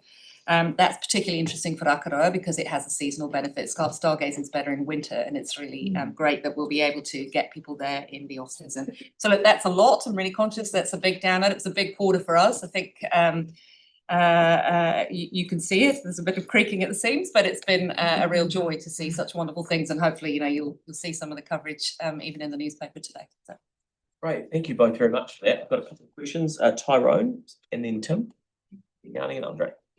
Sally, you were talking about the Banks Peninsula visitor economy. So great, stellar performance, surplus. I love that surplus. So will that enable the funding of a dedicated resource that supports the development and implementation of, I better read this, a place-based visitor economy growth strategy for Akaroa and the surrounding districts, just a single dedicated person for that? Either contracted or in-house? So when I say we have surplus, that's a timing issue rather than we have more money than we need issue. It's fair to say that in some parts of our business at the moment, we're operating at pretty close to minimal viable product. So tourism and destination management would be one of those. And we can, it's, I can't remember who, it's always Mark Twain or Winston Churchill that are credited with every quote ever, but we've got no money, so we really have to think. It's definitely true. I mean, I think it's good. It really focuses on very tight return on investment. So, pardon? That was Gandhi. That was Gandhi. Yeah, he gets a bit of credit for something. Yeah. That's Simpson. So I think there's two answers to that. One is Akaroa is always going to be, and the Banks Peninsula is always going to be a really important part of our destination story. It is a jewel in the crown of this region. And for certain types of activity and visitors, it's something that we're always going to use to lead with. So are we going to have a specific person dealing with it? I think that's unlikely. It's not our job as a regional development agency to move ratepayer monies around the Christchurch district region. So get people from Christchurch into Akaroa, or that's not something that we currently do. We're bringing people into the region. And to do that, then Akaroa and Banks Peninsula is always going to be a lead. And we do very, very tight work to make sure that whenever we do for mills, that we deliver a lot in that space. So. Because the challenge that we've got at the moment is we've got all this potential and all this, anything, but there's not there's just not the people, I mean, it's all volunteer done, and there's just not a cohesive strategy to pull it all together into that growth strategy to grow that visitor economy. And that's just so we're kind of missing out on an opportunity, I think. Yeah, look, understand, I sat on Akaroa district promotions in a life, so I understand that it's a challenge. Look, I'm really happy to have an offline conversation about this with you. About you. Yeah, that's right. That's a really bad Freudian slip. Yeah. Talk about Tyrone offline. Right in front of him. Tim and then Yanni and Andre. I just actually want to thank you and your board and your team with regards to Milton Street. The photo you've got there shows why it's so valuable. Seems so many years ago, I stood there with the board, DCL, and here we are. So please pass on my personal thanks to your board and your team for their vision and understanding how important this is. So thank you. That's right. Great, Yanni, Andre, then Celeste, and then we're going to move on. Thank you. Thank you for the work that you've been doing. I guess I was just quite interested in getting a little bit more detail about some of the projects that you've been involved with. So, for example, the New Brighton housing is at what stage would we kind of get a sense of the value of the investment or the facilitation that we've done versus what that looks like in terms of both economic and well-being? Like, is there a way that we could understand what the costs were to be involved versus the benefits and the outcomes that we're getting at what point?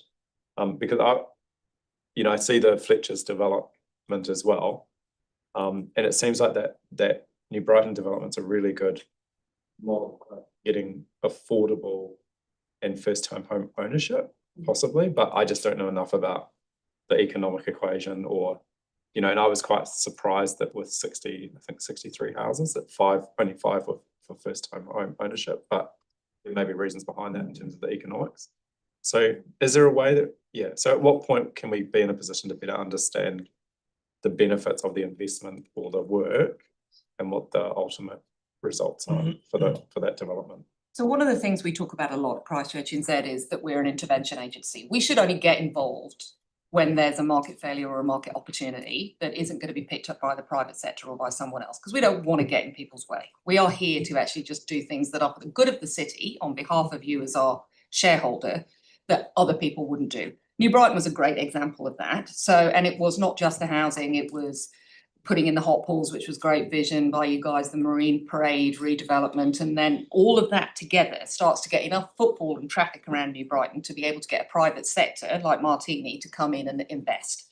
So that means that we're getting close to the end of our intervention at New Brighton, because actually the momentum has got to a point where we can start to pull back. We are at the moment pulling together the New Brighton work as a bit of a case study, because it is a really nice blueprint, I think, and a really great example of the community council, ChristchurchNZ, and the private sector working together to be able to generate really good outcomes that are in the best interest of the community, still economically viable, really socially just and economically inclusive. So I think it's a really good example. And at some point we will come back and present that to council. Okay, so so we'll go to Andre and then Celeste, and then if there's time, Yanni will come back. Andre? Are you aware that there's this poll on stuff today asking where you'd rather be, Auckland, Wellington, Christchurch? Christchurch, 84%. Right. Yeah. It is up on this. On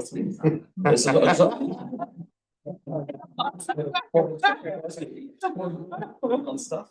Yeah, nice, it's on both. So they have on both. Who about bursting a balloon? Jeez. But it's Paddy's amazing.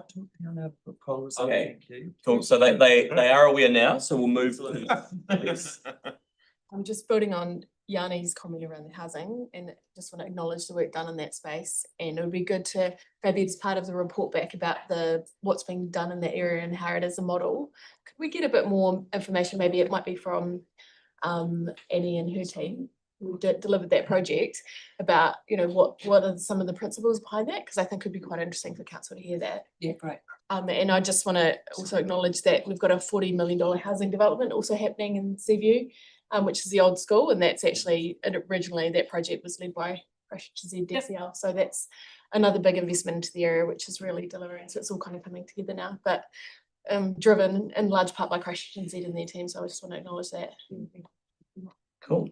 All right, so Celeste's happy to move this. Mark's happy to second it. All in favour? Aye. Against, that's carried. Thank you. Thank you. Brilliant. Item 11, discretionary response fund. Yeah. They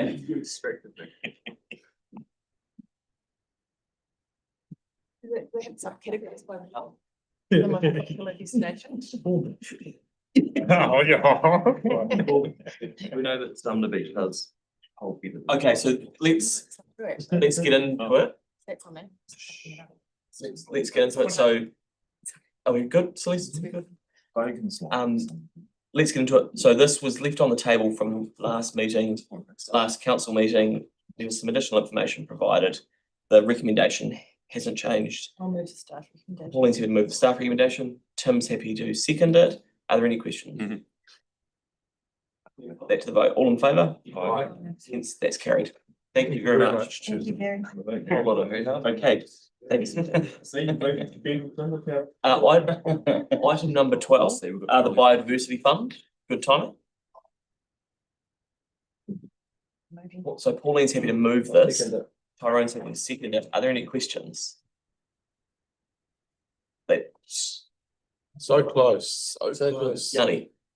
I was just wondering, is there any impact of the government's budget decisions around some of the groups that are being looked at in terms of funding? Bound to be impossible to say. Well, certainly we have noticed that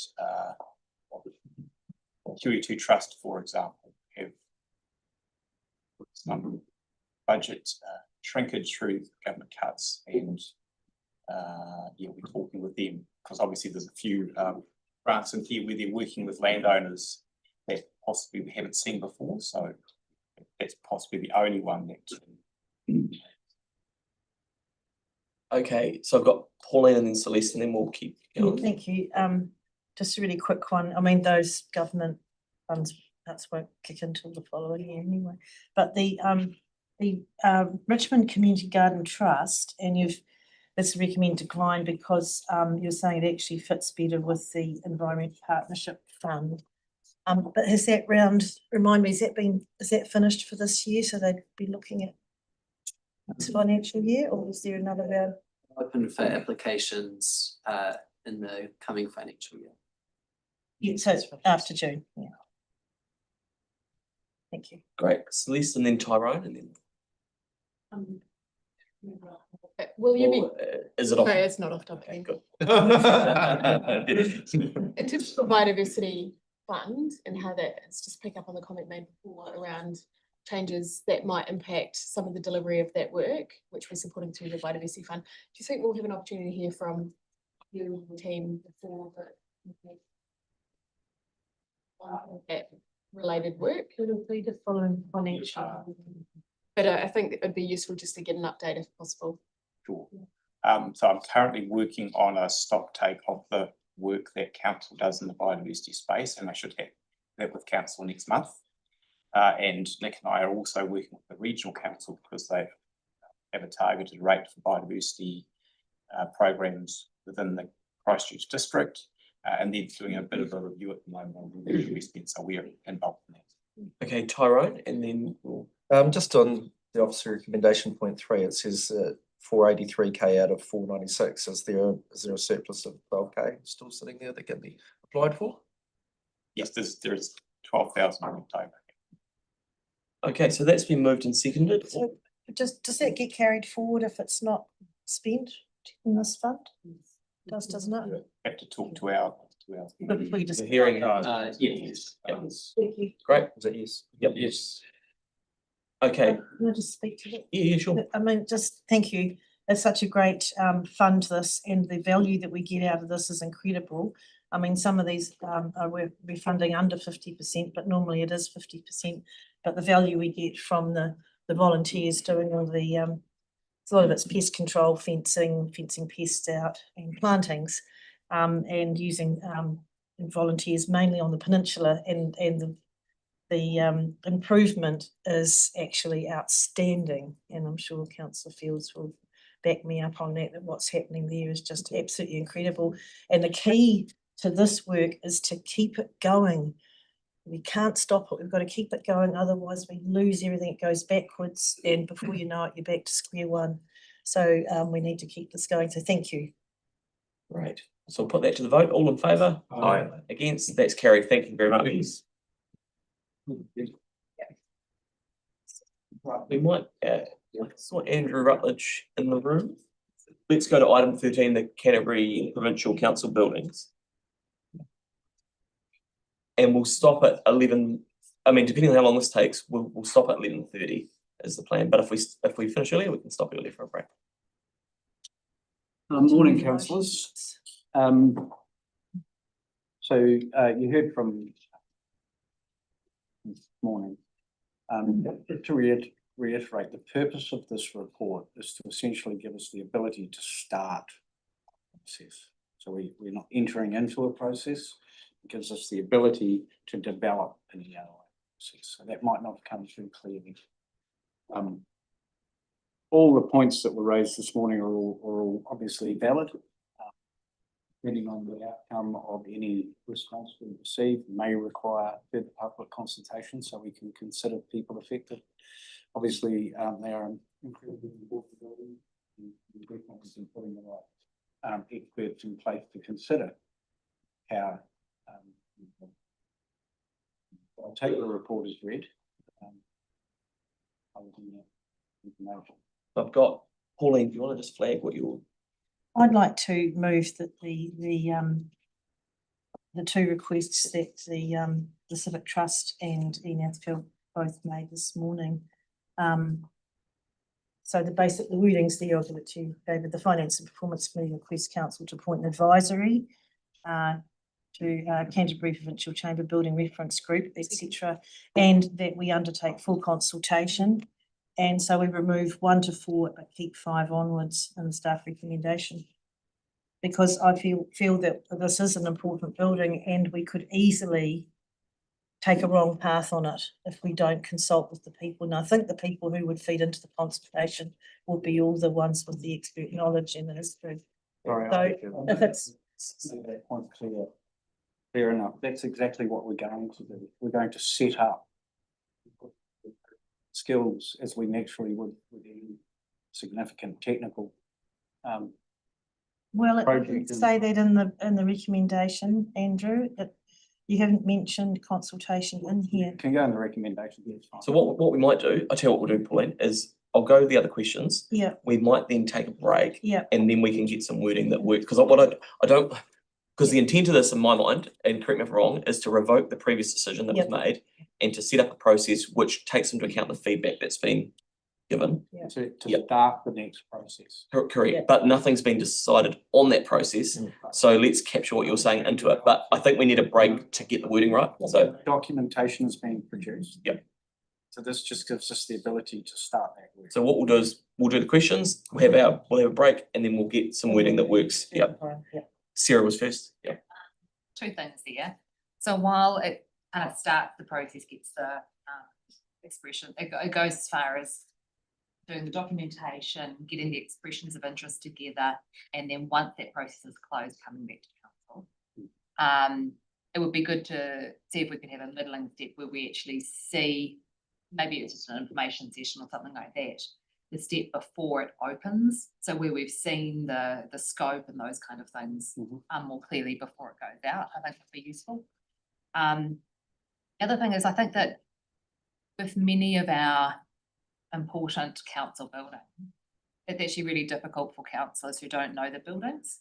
And I don't think with this council, and probably not the last term either, actually had an overview of in any form, whether that's in a briefing with photos, those kind of things, just an overview of actually what it is, what the damage is, all of that kind of stuff. I think there was some brief stuff before the last process.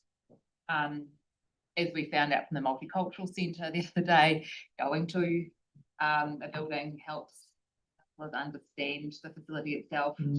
I know it did when we were making the decision on Lancaster Park, for example, all of those kind of things. And I think that something like that would be really useful for councillors ahead of any big decisions, ahead of that stage. Yep. Tim? Yeah, thank you. The last thing I want to see is, I think the city wants and yourself, would be we have a stall like in restoration as has the cathedral. I think the complexity of this building and its restoration will be huge. So for me, I think the key is to be as accurate as possible on the costs of restoration, because I believe that the cathedral's about 100 million out. So I think we really need that, and that comes down to the partnership, because I don't think anyone around this table can go out to their communities and say, look, we're going to be $200 or $300 million putting into the building. So I'm just saying, what's the process of finalising or getting as close as we can to the cost of restoration, so we can then go out to private partners? Yeah, there's a lot of process to go through yet, and one of those processes would be, a procurement process when we get to that point. A project of this magnitude, that procurement strategy would always come to council. The council's consideration and adoption, just like any other major project. And also, I'd really like to know the process, because this is a unique building in New Zealand, the only one of its type. What is our hunting thing with regards to central government funding for this unique building? And if we can just have that at some stage. So that might be picked up in an info session or something. Yeah. Okay. I was just getting us to the start line. Yep, but I want to keep moving. So I've got, thanks, Tim. Yeah, I've got Yanni. Cool. So I just wondered what conversations have been had with ECAN, given that, and it would be good to get clarity around. There haven't been any conversations. Okay, so my understanding of the recent history was that this building was vested in the Canterbury United Council and the Canterbury Regional Council, ECAN, which was its successor, Commission of Management and Conservation Plan. And so I just wanted to understand, it's like, We should, because I mean, okay, so that's, and stop. Who owns it? and why is it our responsibility? Okay, but sorry, do we know who owns it? We own the building. We own it. Right. So, and what was the legislation that transferred ownership to us? Sorry, I don't. It's irrelevant for this, Annie. There was an amendment in the 1980s with the Vesting Act. Okay, so I've got Victoria. Sorry, just. Well, unless probably like It's to Tim's point, like this building is way more significant than just us as a city, and yet we're faced with picking up the entire tab for it. So, stop, we're not gonna debate this, particularly not in the Fendalton Waimari Herwood community. What, unless I've got the. Oh no, there was one a few terms ago. There was, we've got a report that's revoking a resolution and saying we want to do an EIO process, which will include some of the feedback that Deputy Mayor's included. So I'm keen to move to Victoria and then we can come back, Yanni, but they've got to really be relevant to this paper. Yeah, so relevant to this paper. We're gonna come back is the fact that this is the provincial building. Yep. No, it's in the paper. Yep. We should So talk we're to gonna go ECAN about. We own it. I found the answer to my own question in the financial implications. Okay, we're gonna go back to Yanni. Sorry. Oh, like I just, like I think, there've been any moves to get this recognised as national historic significance, like we saw with the Arts Centre? Has there been any work done in that regard? And would that open up additional funding opportunities for us if we did that? Through the chair, no. There's an existing resolution that we're requesting revocation of today, which has us on a particular pathway. So we don't really have the ability to change direction and approach this. This is undoing an agreement. This is something. Okay, cool. Andre, and then we're gonna take a break. Thank you. Yeah, I'm surprised one has been asked already in such a fruity responsible building. 5.3 approves bringing forward sufficient funding within the long-term plan to allow commencement of works. How many millions are we talking about? That's the old one. But the question is how much is on the budget? Yeah. About 19.5 million across the LT. Yeah. But is what you're doing potentially, would you describe it as the way to advance this with the least possible expense to potentially council? Potentially, there are people who approached council and said they have an interest in trying and partnering with council. Yeah. For the restoration. We don't know any details. They've approached us to see if it's possible. Unfortunately, it's not possible as we go other than Christchurch Trust at the moment because of the listing resolution. Yep. So you're right, Andre. I know what you're saying. So you're right. Yeah. But we can't engage with other parties at this point. Okay. Okay, so let's take a break and we'll get some wording from the Deputy Mayor, and can we pick up Sarah's points as well around the stage gates? Let me just clarify the ownership as well. Us. It's us. Andrew's information that we've got in our own statement of historic record is that actually it's owned by the Canterbury Regional Council, and in '93 management of the buildings passed to us. That's quite different. So there was a vesting act in 1928 that was changed in 1988 to vest the buildings in the regional council. So I'm sure it wouldn't take long just to do a quick title search and find out whether we own it or whether we just manage it on behalf of the regional council. So it'd be good to get that. We can let the team have a look at it. Yeah, thank you. Okay, so let's take a 10-minute break. We'll be back at 11:30.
which capture what Sarah and Pauline were saying.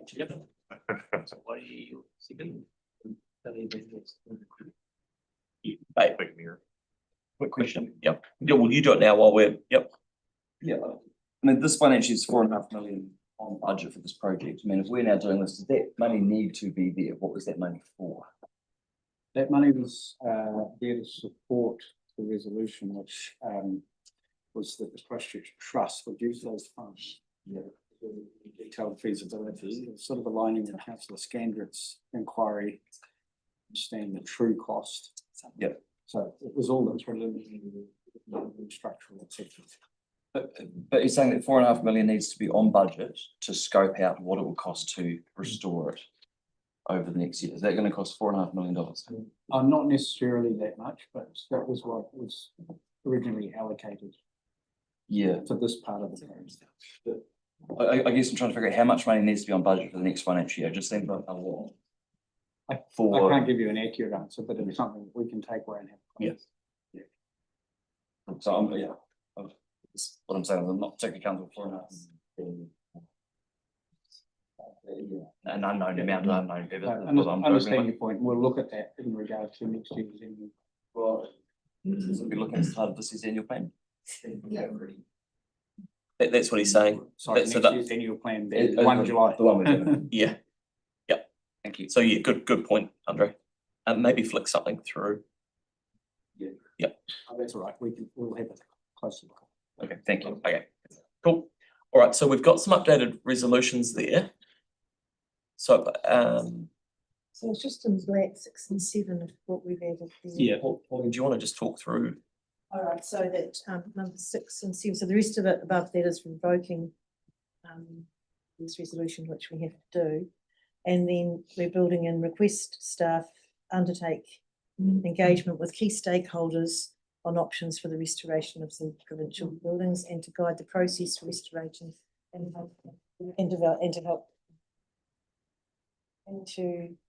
Develop a and consultation. to develop a consultation document. That's not right. And then 7 is request an update from staff on the progress on the expressions of interest before it goes public, and that's what Sarah wanted there. Just not on progress, just on the expression of interest. Just take out the 3 words on the progress. Yeah, but that makes more sense. Yeah. So I'll go Tyler and then Celeste. Yeah, just regarding point 6. Is that contradictory to the staff recommendation that just puts it out or puts out the process for an EOI? No. Or is it parallel with it? Parallel. Yeah, it kind of leashes it out. Cool. Celeste. Question for Pauline, when it says key stakeholders, is that specific enough? I assume that'll capture. Yes, because we didn't want to get too specific, but it actually, I've been assured that it does include the wording, the heritage professionals and relevant academics that they actually. It's almost the opposite, so we don't exclude people. Okay, yeah, I just wanted to check that, thank you. Okay, so Pauline's going to move that in. Sorry, Yanni. Clarity on the question of ownership. Question on the ownership. Section 4.2 of the report. That hasn't changed over the break. I can look it up. I mean the advice, not that. We just slipped in with the chief. Anyone can take it.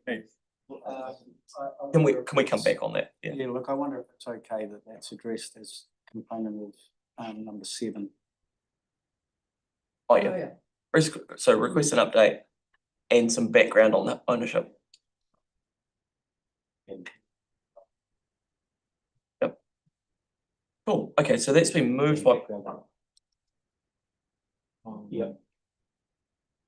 So it's moved by Pauline, seconded by the mayor. Any discussion? We're all good. Yeah, all in favour? Aye. Against, that's carried. Thank you both very much. Okay, let's go to the abandoned trolleys. Yes. Come on up.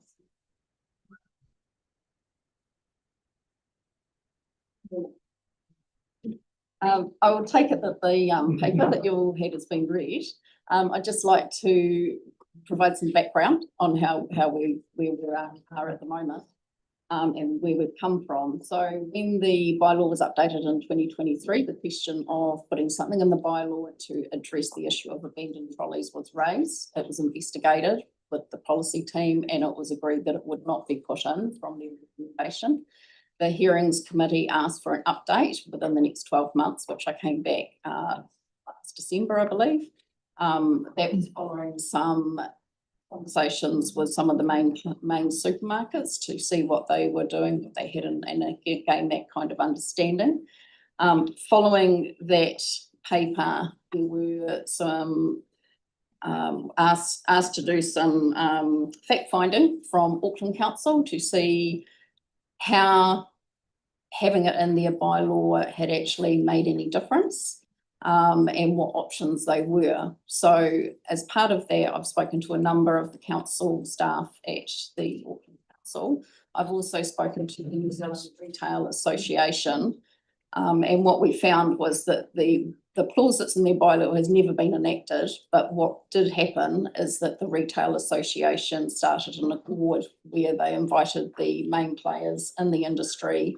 They got together, they came up with best practice effectively, ways to address it with education, and they worked together between the three parties, between the council, between the industry, and between the Retail Association to coordinate that. And that's what we would like to do. I feel that the advantage of that is while some organisations have a fairly robust system in place, it's not consistent. And I think that's the problem we're seeing. So what this would do is it would be information sharing and getting everybody up to the same standard and having an agreement that's across the board. Cool. Thank you for that. So I've got Tim and then Kelly and then Tyler. With all that in Auckland, because running events, you try and get things in front of people, but you keep talking to the people that are actually not the problem. So has there been any significant change with the process that they have entered into in Auckland about trolleys lying around, or is it still an issue? I would say it still is an issue. It's difficult to quantify. They treat it differently from what we treat it. They treat it, so the figures I've got as far as like, they treat it as illegal dumping. So it's a percentage of their illegal dumping, and it's a very small percentage. And that could be because their illegal dumping in general is a lot greater than ours, or it could be that it is a better result. So with regards to illegal dumping, does that, because when we get the cones and then the owners of the cones all kind of just didn't work, because no one would pay the group that went round and picked them all up. They wouldn't buy the cones back. So with the trolleys, even though they could be classed as illegal dumping, do we then have the right, because it's illegal dumping, to pick them up and take them to the dump or recycling to the metal? The policy team recommended that no, we don't. There's a legal test to it. I mean, it may be that when we get all the parties together, that the parties may decide that the best option is for them to all cost share in someone that does that. It's a forum to come up with the best solution. Okay, Kelly, Tyler, Celeste, and then Jake, and then Yanni. This question is, how big is the problem? Are there any stats around? Yeah, there were some stats that I put in the previous paper. So it is reasonable. I think there were a couple of thousand over a period of time, might have been over. I think hard to know for sure that it's not the same trolley being reported. I think that's where it gets a bit difficult. And do you have a sort of in those stats, you have a heat map of where the bigger problems are? Because I mean, I'm the councillor which represents Aranui, and I do notice a lot of trolleys around, and I would assume that it's because people don't have access to vehicles in the same way someone in this area might. So do you have any anecdotal evidence around that at all? We only know what we're being reported. Yeah. So we can tell where the greatest reports are. We don't know where, so if they're not being reported, it may not reflect necessarily that that's where the trolleys are. And just a final question, are the supermarkets seeing it as a problem? Because obviously, you know, you go to some retailers, they'll lend you a trailer, you know. How do the supermarkets feel about it? I mean, I don't feel like the complaints coming from them, it's more the No, the larger supermarkets have quite robust systems in place. One has a system where somebody is out there and within 5Ks of the worst areas where they're experiencing them being taken and actively removing them before they're being reported. Others have systems where they've got someone that's their dedicated job when they are reported, but that's not across the board with all retailers. And that's what we want to bring everybody up to the same level. Yeah, you'd think that would be built into their pricing and their service of their community, right? Thank you. Yeah. Right. Tyler. Good guys. I just wanted to ask a question, also for public knowledge around the use of Snapseed Solve and how that's utilised. So from my understanding, Snapseed Solve goes directly to the retailer themselves and the retailer then picks the trolleys up. Is that correct? Yeah. Is there a certain catchment in which that gets acted upon, or is it up to the retailer to decide if they want to pick it up or not? It's up to the retailer. But this is what, if we bring it into this forum, we would be putting some KPIs around the timeframes that they would have to do that. Okay, and would that also include catchments? Because I mean, in Sockburn Park, I represent a pretty big ward, busy ward, which obviously has a lot of trolley movement. Sockburn Park, for example, has take and save trolleys quite often, just further than probably others, and it's further than on the wall. It's very odd. So I'm wondering about those ones, because those ones are sort of the illegal, really simple one, in comparison to just picking them up 400 metres away from the. It will be all trolleys. Okay, that's nice. Thank you. Yeah. Celeste. So I've got Celeste, Jake, Yanni, Sarah, Aaron, Victoria. Silly not. Are you good? Jake? I'm glad, I'm really happy with this proposed action, and I'm glad that we've kept at it, because at the time we considered this, the advice was, Auckland haven't had much luck, so I'm glad you've been able to look at it in the fullness of time and actually go, there is something we can do that can positively address the situation. What I'm wondering, do you think Auckland obviously have that regulatory backstop, that bylaw? Do you think that without the threat of that, that there may be less buy-in when it comes to getting people to work together? Okay. And second question is, what reporting back on your proposed actions do you propose to do? I would say in 6 months, I'd like to come back with where we're at and how we've progressed and give everybody an All right. And then that'll be built into Info Council. Does that need to be noted or just? Okay. Yeah. Sweet. Right. Yanni. Cool. Yeah, I was just wondering in terms of obviously we're not part of LGNZ anymore, but we are part of Solgum. Has there been any discussion around a national approach in terms of legislation? Just mindful that what we heard today obviously was that operators won't pick up trolleys that have other things in them. They don't see it as their responsibility. I think that may be based on organisation, because the feedback I've had from 2 major organisations I've worked with is that they do take it and they do dispose of it. So it may not be consistent. Right. And that will be something that we can discuss in that forum as well and have a best practice on that. They should be picking it up and they should be disposing of it. Right. And in terms of council's role, if someone reports that to council, if there's a shopping trolley in the way or actually creating a hazard on our roadway, like we heard today, what would our response be?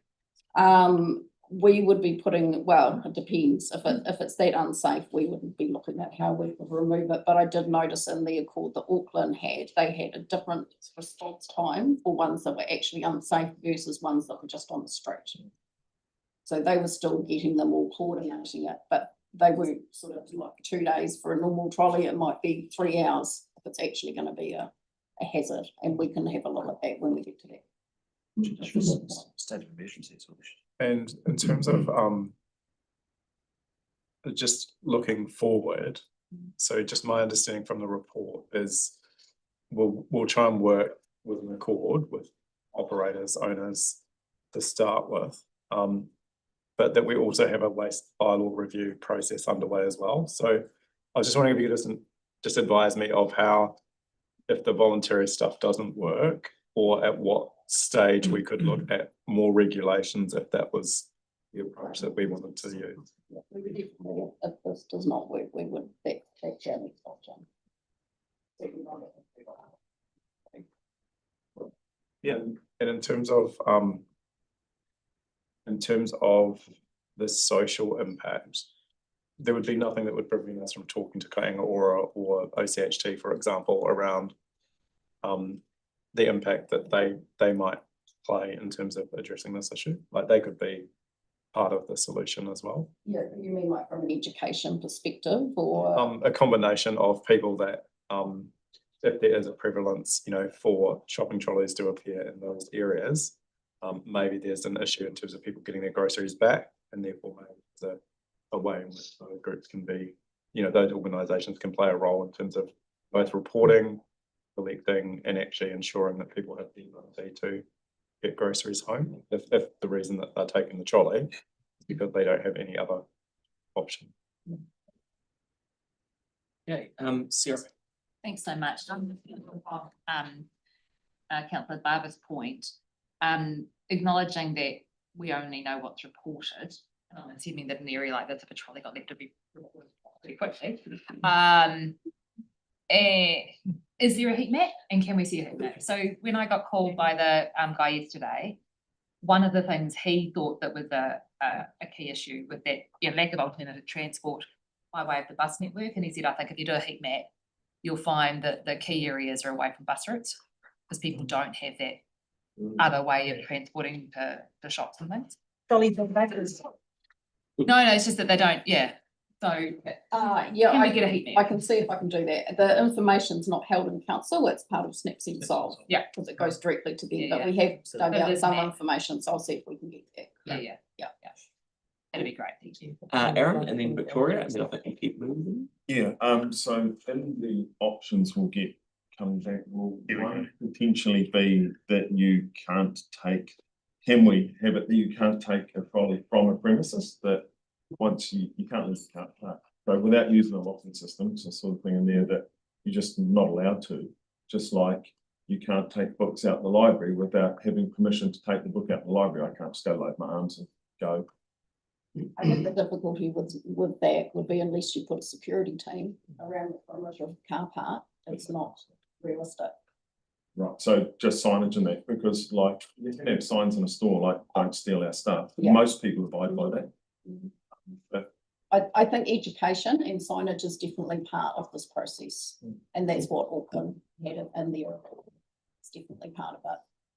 yeah, because in society we have rules to drive behaviour. They don't work all the time, they don't save every life and things like that, so they give us a pretty clear guide, like always drive on the left, that kind of thing. Works well. Yeah. I Okay, agree. cool. Yeah. So you good? So, but by having that rule, is that a possibility or is It's it not? definitely, I think it's realistic to look at signage and maybe an advertising campaign if we decide that bus stops are an issue, and maybe that we have something, a campaign at bus stops to remind people. I guess socially, we've kind of accepted that this just happens. We want to probably reverse that a bit so that it's not normal. It's not just accepted when you're walking down the road. So part of that would be that engagement in education. Okay, Victoria, and then we're going to go back to Yanni, and I've got to move up and Pauline. Thank you. I note from para 2 in your report that the only recommendation we're looking for is to receive the information in this report. So other than that, can I just clarify, are you just looking for a steer from us? Because there's no other decision making for us here today. Yeah. And then the next question is, do you currently have sufficient budget provision to do this piece of work? We will make it happen. Thank you. So it's been moved by Pauline, seconded by Phil. You got a question, Yanni? Yeah, I just wanted to check. So have we talked to the district planning team around the consenting conditions? Because it seems to me one of the other things that other councils have looked at is when new supermarkets or new buildings go in that have shopping trolleys, there is a pathway around requirements or environmental mitigation through the consenting process. So as part of this, are we able to talk to the district planning team around some advice around what they might be able to do? we can discuss it with them. I think the problem is it's not the actual stores causing the problem, it's the people taking it. that are causing the problem. So like I'm aware, for example, and sometimes when fast food outlets get consent, there's a requirement on them to do a certain round and clean up litter and rubbish. And I mean, again, they could make the same argument, and I think our deputation made that point this morning. There just seems to be an inconsistency in the approach that we take with some other activities versus these activities. So I think getting advice back on that would be, helpful. So just for clarification, could I suggest that we roll 4.1 in as the resolution? Would that work for you, for staff? To council staff work with New Zealand Retail Association? Would that be okay? Not better. Bill, you okay with that as a second? So do we want to just get some wording? Yeah. 4.10, sorry. Yeah.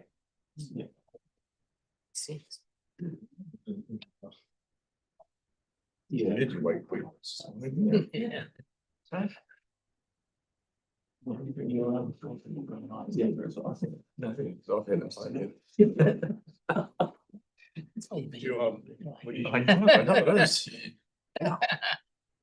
So that it could include other stakeholders.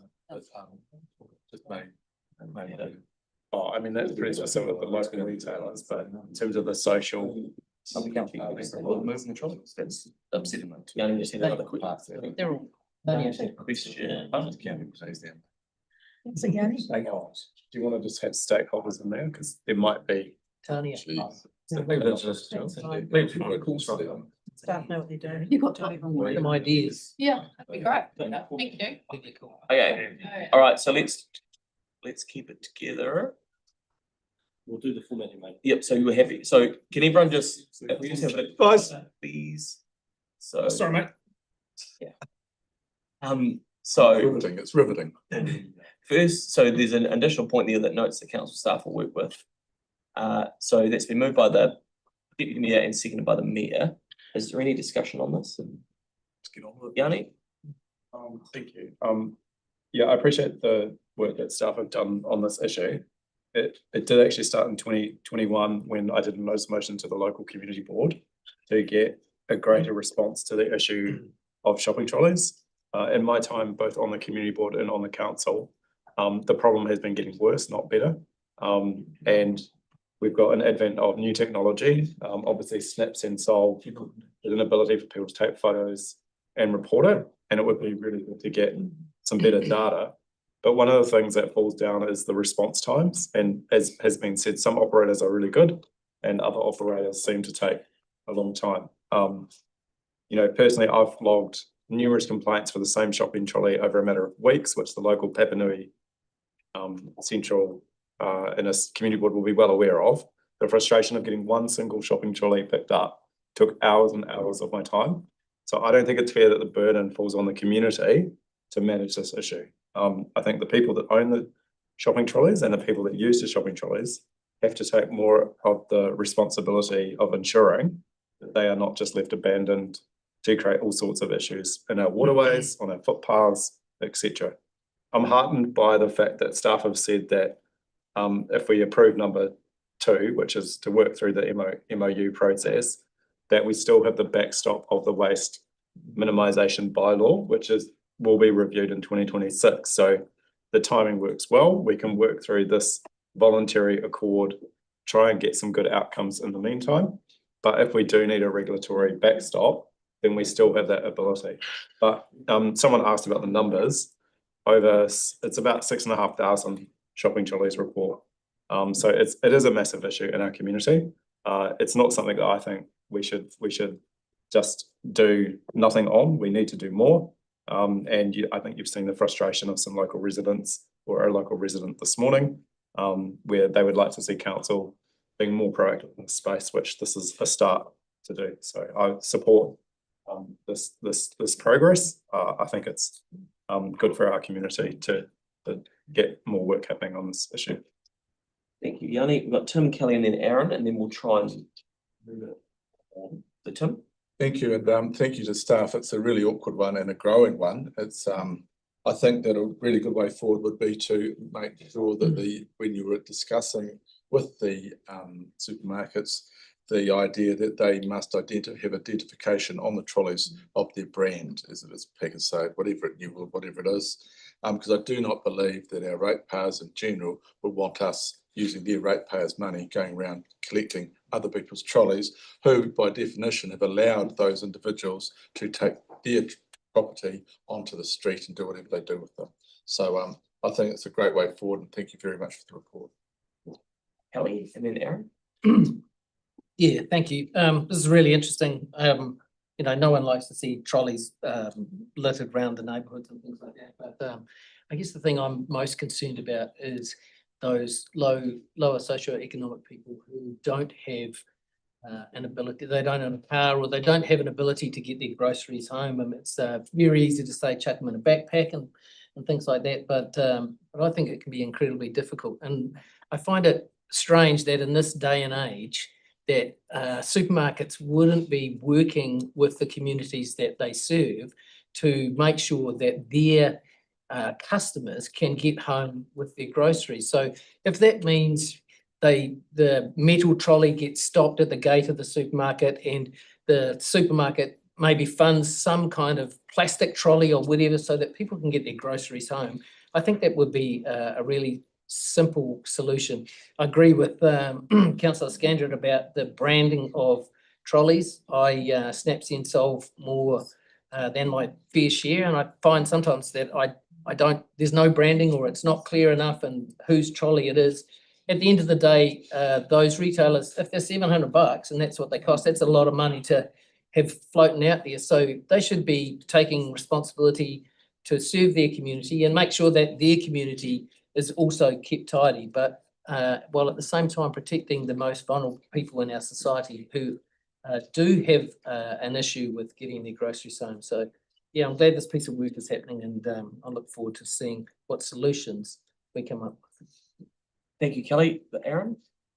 Yeah, I just want to raise a couple of points. One is around, I'm a little disappointed that people point the finger at supermarkets so much. You know, supermarkets provide a service, they sell us food items, and the way a commercial enterprise works is that if their costs go up, the price of what they're selling goes up, and then you end up in a cost of living crisis, and people complain about the cost of groceries. When several thousand trolleys go missing a year at several $100s each, that only puts the price of groceries up. So this is the behaviour of a small few, and I say to them, cut it out. Take your trolley back or don't take it, as a standard rule. If you can walk home with a trolley full of groceries, you can also walk back again. And it might not be straight away, sit down, have a cup of tea, then head back again. But for people looking to solve this, the problem of people not being able to carry their groceries, a shopping trolley starts at $19.99 and would carry most people's groceries, because it's 1 metre high, 45 wide by 260 deep. That's about 4 grocery bags full of groceries. And then also, you wouldn't need to buy the grocery bags if you're so broke, because they would actually go inside your bag, and then you can walk that home. It'd actually be an easier walk than a shopping trolley. So let's not blame the supermarkets. Let's put the blame where it lies, and that's with people's behaviour. And when you don't have barriers in society to say to people what's good and bad behaviour, like, you know, just take a trolley and dump it, it grows and grows and grows, and that's where we've got to here. And it just needs to be reversed, like the staff said, and brought back into line, and that will help keep the cost of groceries down. The king of hot takes. I don't think that the theft of shopping trolleys is pushing prices up when our supermarkets are making massive profits, including one of them being able to spend $400 million on a rebrand in recent memory. Sounds like council. I don't think that the trolley the issue there.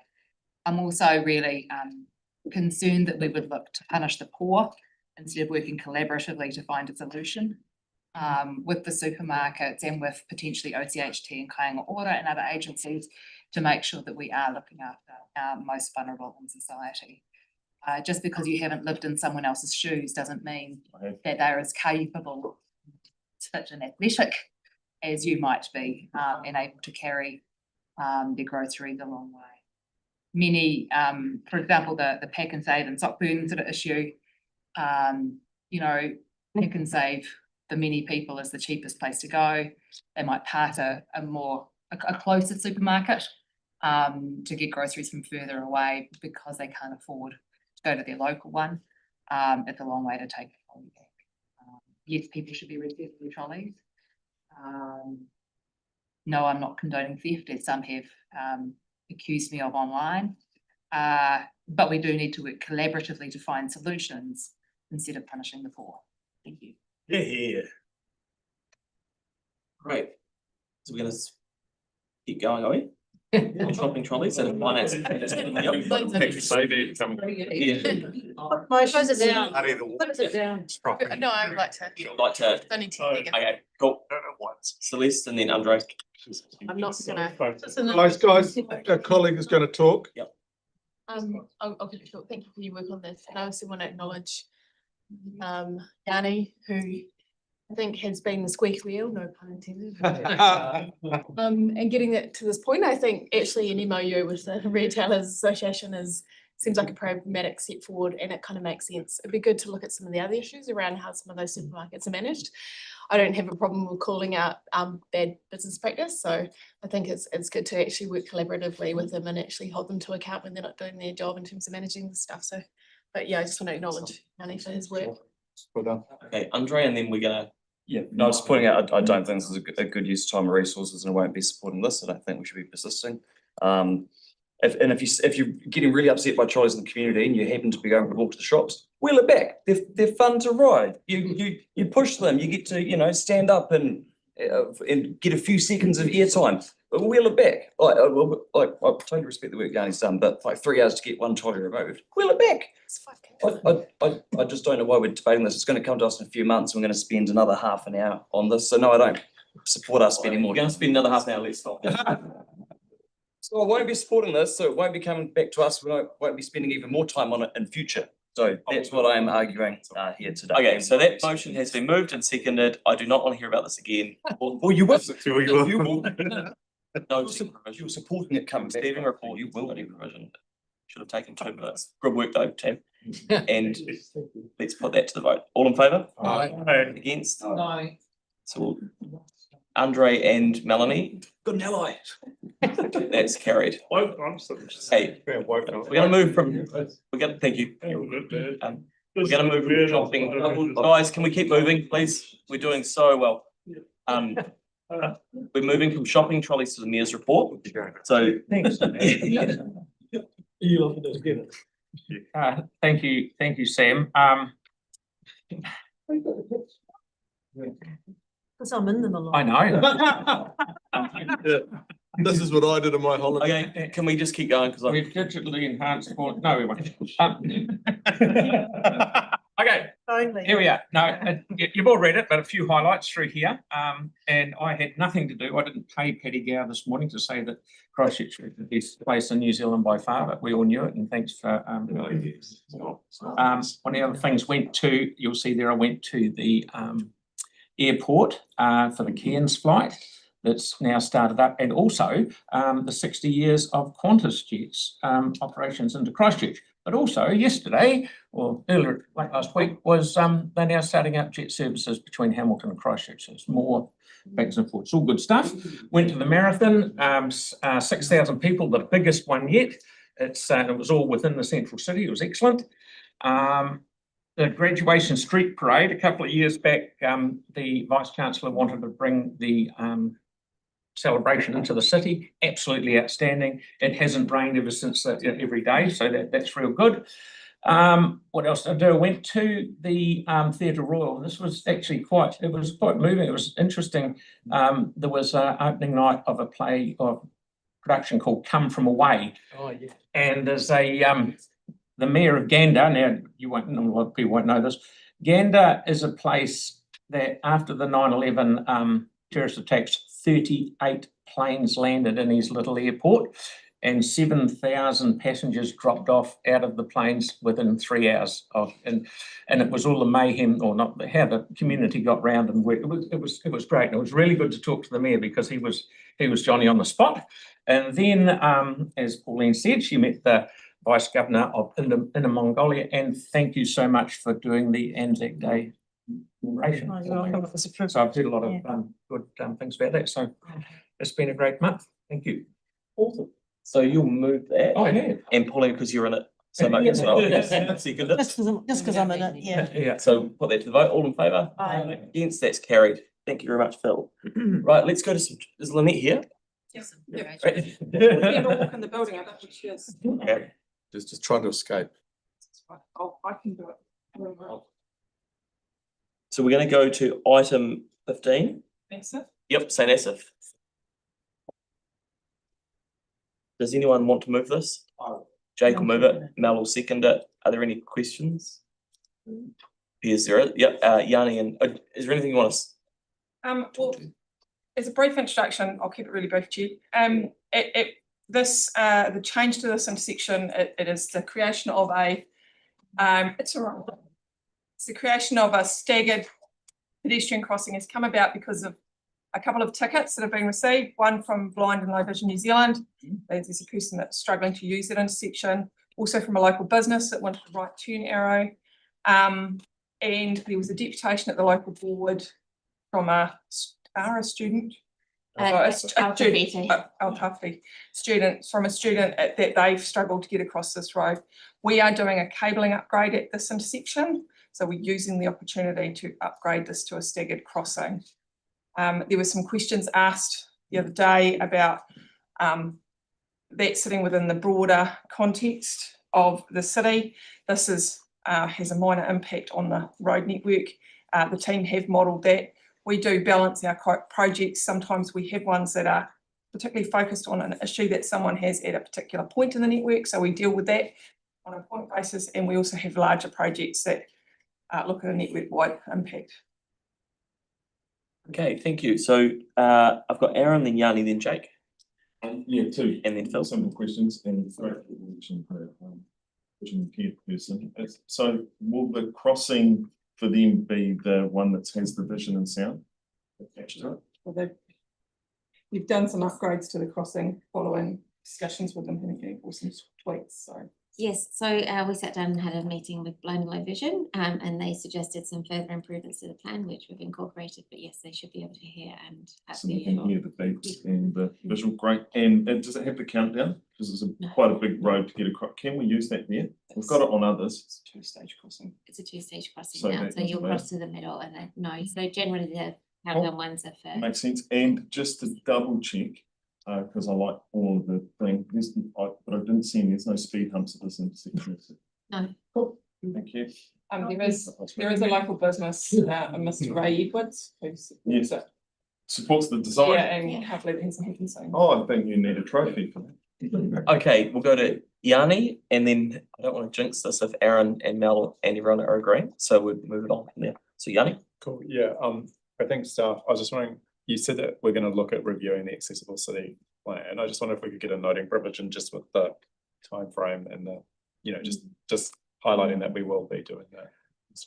But we come, can I suggest we come back, because it's multiple groups that are going to that work, so we come back with a time frame via your daily dispatches. Right. But he's just wanting a noting provision that the intention is to review it. It's probably not relevant in this paper. And so the right-hand turns, the staggering of the right-hand turn, is that a new signal or that's? Yeah, so from the south approach, currently you get the full green and you just have to wait for your turn and hopefully you can see through the traffic to make that turn safely. There is one from the north. If you're coming down, you get a full green signal with the green arrow. So we're just going to make that a bit safer coming from the south, which was what the ticket request was. Right. Okay, Jake. Just wondering, are there any other problem spots along Fitzgerald or along your program of work to look at? I mean, I'm cognizant there was a nasty accident there at the weekend. I'm not suggesting that design was at play, but it may be. Is there anything else on your watch list? Currently not Gerald Ave, or we're just, I guess, waiting to see what the crash report comes through from the weekend. Yeah. That might change it. But yeah, I think generally we're trying to get around the avenues to look at these pedestrian crossings to see if we can make them safer and more efficient. Okay, I've got Phil, and then we're gonna. Yeah, thanks, Lynette. Just on the map, which you can't see, it actually shows the all the on the corners of the intersections with new curb, and that's all cool because it's got the delineator as the visual head. They're all grey. They're not all going to be cobblestones, are they? No, absolutely not. No, No, it's just a shading issue. Bits It'll of- just be AC pop. Yeah. Okay, so that's been moved and seconded. Yeah. Was it Jake? You moved it. Yeah. I must have. No, Me and Mel. Jake moved it. Okay. Yeah. Mel seconded it. Yeah. Right. Okay, so let's put that to the vote. All in favour? Aye. That's carried. Thank you. Do you want to stay for the next? Oh, who's doing it? Natasha, are you doing the? I'll let Jacob do the next one. Okay. Are we doing South Express? Yeah. Tree removal one. Phil will move this. Aaron will second it. Not be done, so.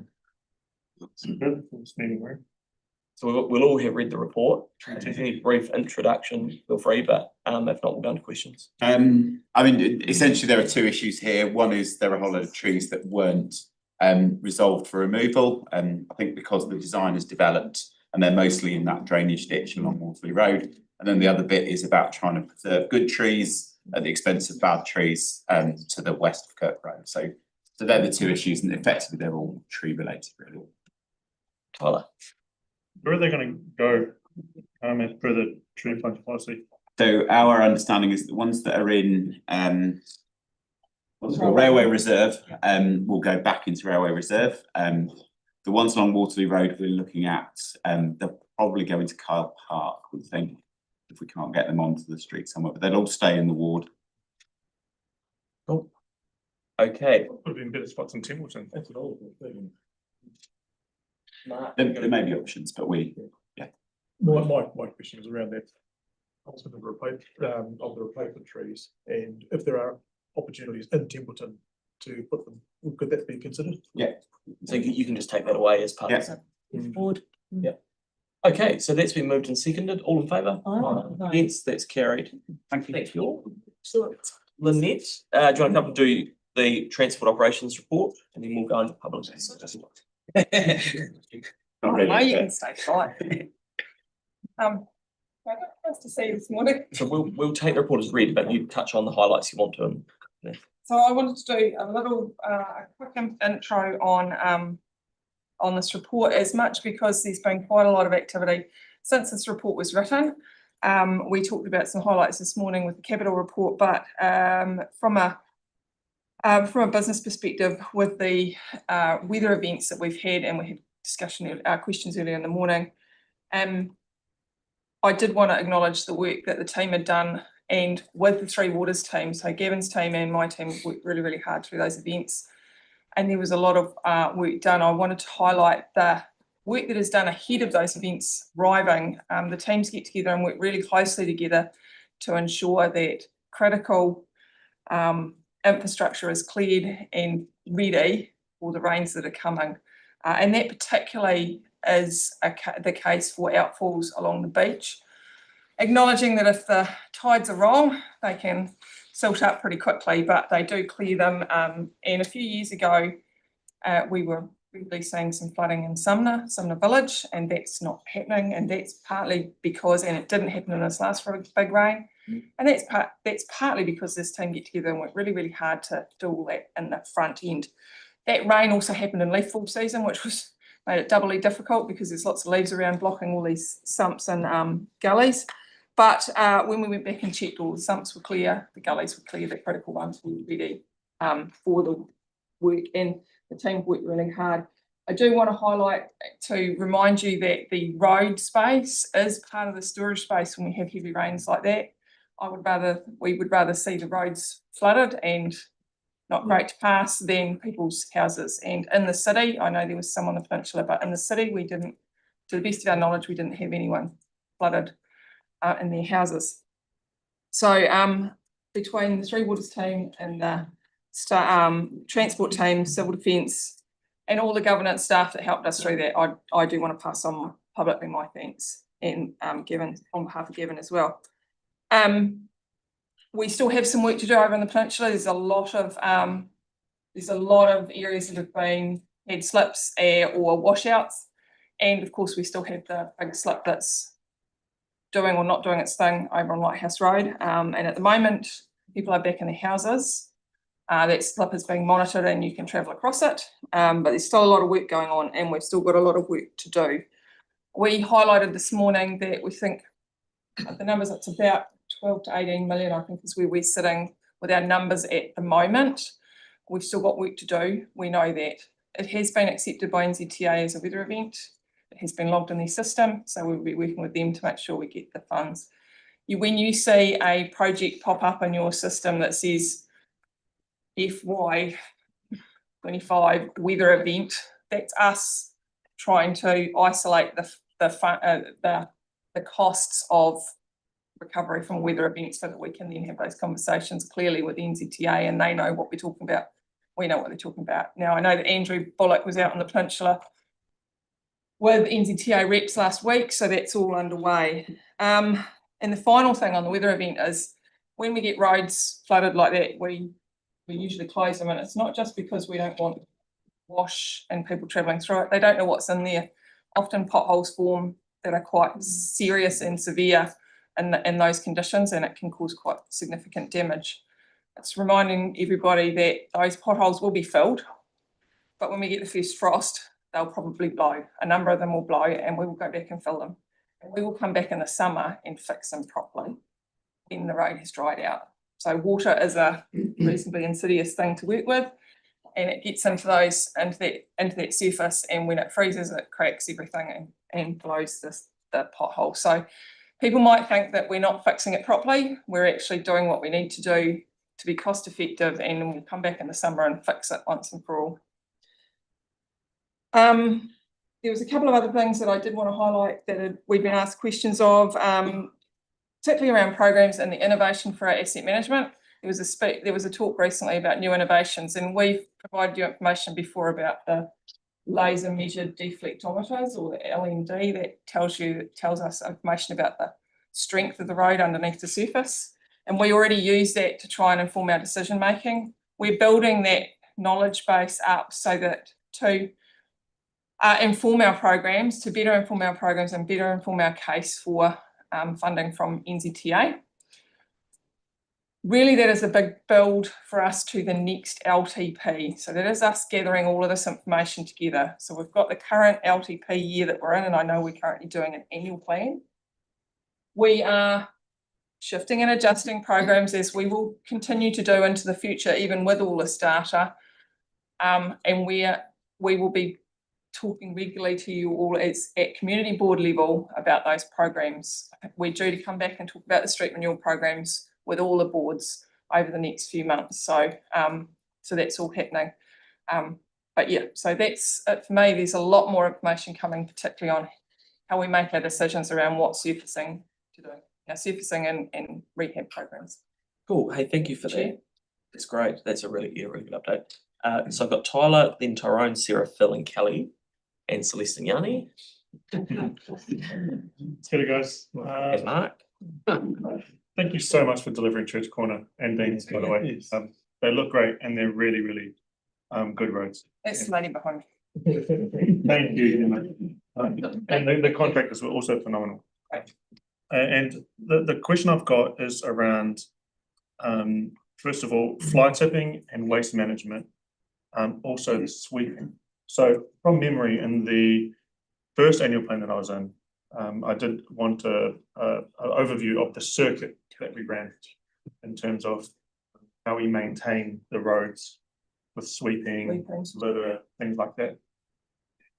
How are you changing? How are you changing that work plan with the uptick in fly tipping and excess litter? We're doing a lot more monitoring around fly tipping around hotspots, and we've got some cameras that are being used. And the team, my understanding is, and unfortunately Steve was the guru on this and he's not with us anymore. So we're catching up. Is they have a bit more of a regulated program to go around and pick them up. So they pick them up instead of responding to a request and going out and coming back, they're doing a circuit to check the hotspots, each of the contractors is, and that's bringing our costs down. So they're being picked up more regularly, but they're also doing a regular route rather than a out and back, so it's much more efficient.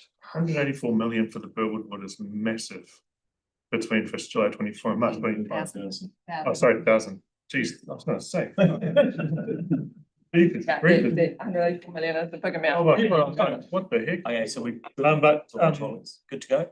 Yeah, the next question was around the sweeping. Yep. So we do the sweeping circuits, right, in terms of litter, leaf pickup, removal, etc. In places that have excess waste, we'll call it waste. Yeah.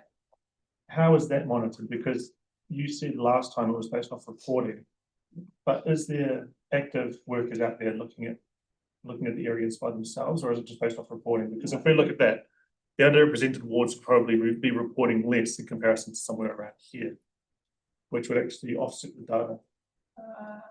No, it's mainly based off reporting. I'd have to say that, but look, let me come back with that, particularly on the sweeping rounds. And the sweeping rounds are more about, and there will be more on sweeping in the next report, which will be the year-end results. So can I look to update the next report on that? But I'll give you an idea about the fly tipping before then. Yeah, just offline around a roving monitor or something like that.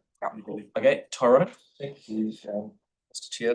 So yeah, I'd like to just on the point around what happened in the peninsula during the rain event. The performance of the network was really brilliant, and so thank you for that. Thank you. It was markedly obvious in Littleton how much better it performed, apart from one small bit that we can talk about later. But just so 2 questions. So one, just related to that. So were there any like obvious kind of culvert failures in any of the roads and the bays around the peninsula? I'm not aware of any. And the second question is, what invariably will happen at this time of year is I'll start getting calls from residents from Diamond Harbour and Governor's Bay that the gutters in Councillor Scandrett's part of Dyers Pass Road are not adequately swept. Sorry, that's just because I'm just rubbing your tongue. But you know, there concerns about surface flooding and icing up during the winter time, and are we taking any steps to mitigate that? So the team have from a winter perspective, the team have a different strategy with how they monitor and make sure that that doesn't happen. I'll raise it again with the team that it's something to be aware of. As far as just to get ahead of it before the calls start coming in, yeah. As far as the culverts on the peninsula, we actually didn't have any culvert failures, but we did have one where around the culvert washed out. That's Bosso Road. Oh, okay, That's right. still coming. Culvert stayed in place, but everything around it washed out. Yeah, no, that's cool. Okay, brilliant. Thank you so much again. Sarah? Thanks. 2 things. Firstly, with the pothole stuff, and around the table we've had lots of information, and we kind of understand the whys and wherefores and where you can do potholes and things. Last term we discussed that there was going to be some like videos done, sort of public facing, something that's education for the community that was stuff on the website. Videos and things, or just I don't know what's on the website. Yeah, I think the Christian stuff, when we're trying to get out to our communities, just sharing a link to the website with some graphics or some videos, some education so that people understand how and why we fix potholes and do that road smoothing kind of stuff would really help people understand and maybe lower the angst and stuff like that we get from the community. And I think that would be really useful in that space and help people understand. The second one on the lighting and the street lighting, I had a response back from my query around lighting around the hospital precinct, and heard that there was an assessment happening for the lighting in that area, which is great. So if we could find out when that's done and what's going to happen with that, that would be really cool. And the other one in that area, I was told that there could be a SIP because we've never done a SIP for that area, and so I was told that we could scope a SIPTED with Te Whatu Water Health New Zealand. As long as they're up for it. If they're up for it, I think they will be now, there's another nurse attached this morning. And probably with the police as well. But what I didn't know was what triggers that. So do we need a resolution to trigger that SIPTED report, or would you guys? We would typically only do SIPTED, reports where we're away from main thoroughfares. This is, you're talking about doing a SIPTED report along a road that's vastly not different to any other road in the city, so that's why we would typically not do it, but we can take, we have got your query in, and we will look through the system and I'll go back and get some feedback on what's planned. Yeah. So they are doing a lighting assessment to check that the lux levels are correct for that area. And it's not just the lux levels, but sometimes the I love the trees down that area. But like I know from personal experience walking through there, sometimes the trees are growing under the lights and the branches. But that's part of the assessment, to see whether there's enough light at the right level. Yeah. At pedestrian level. Yeah. But I think that a SIPTED report for that area. I will need to work in with Roper on that too. Yeah. Thanks. Okay, then I've got Phil, Kelly, Celestiani and Mark. Thanks, Lynette. Hey, I heard the other day that the asphalting of Madras Street was held up because of the problem with the brick barrel thing. As I drove through it last night, not through it, but around it last night. Is that nearly done so they can asphalt that? Oh, it's Kaha. Yeah. Right. As far as I understand, the bit where they knew they had an issue was they were also doing investigations along the brick barrel. So as long as there's no other problem, then yeah. Yeah, no, they haven't filled it in yet and asphalted it, but they must be still working on it. And Okay. One question I had was, and I think you're bringing something to us. When Te Kaha's open, it's all good. Are we going to? We will be doing traffic management there, but will we shut one lane of each of those one-way streets down so buses can park right outside, or do they all go to the bus exchange? There's bus and coach parking on the Barbados in Chewham side. It's already been built. Bus and coach parking's been built into the design. That's those inlays on the side. It's not on the south. That will be made available for bus and coach parking. Okay. At event time. That's what is lane. Yeah. Okay, no, that's right. There will be traffic management at events, and it will be different depending on the size of the event. How's the bus gate department going? Have you had any? Still bags over it as far as I know. Okay. No, it hasn't been any. And to my understanding is there haven't been any major issues.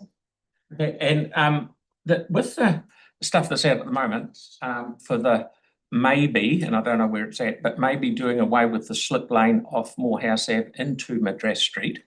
Where is that? That just goes to Comboard, it doesn't come to us, or is it gone to Comboard yet? It's going straight to council.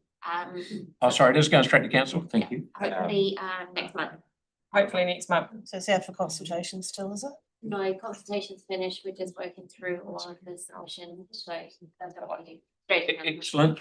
And lastly, the very good work on Fitzgerald corner with I love green arrows, and I've already mentioned it to Brent, but if we can have a wee deco at somehow getting some green arrows from, I know there's red ones there, from Island Road into Memorial, either way, something not good there.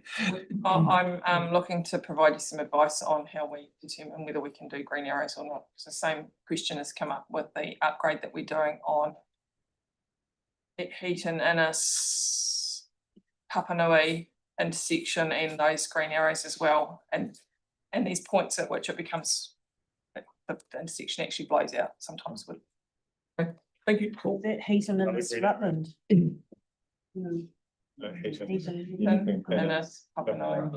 that a superhero, Green Arrow? Okay, Kelly. I was gobsmacked to hear that you only do a permanent solution for potholes in summer, because knowing that would have been actually really useful. You do now. Yeah. So and you were saying that there's information on that. I'm just looking for it now. I'll find it and make sure it's sent to you. Yeah. And if it's not there, then we'll get some information up. I'm going to do a little video about it. Oh, Celeste?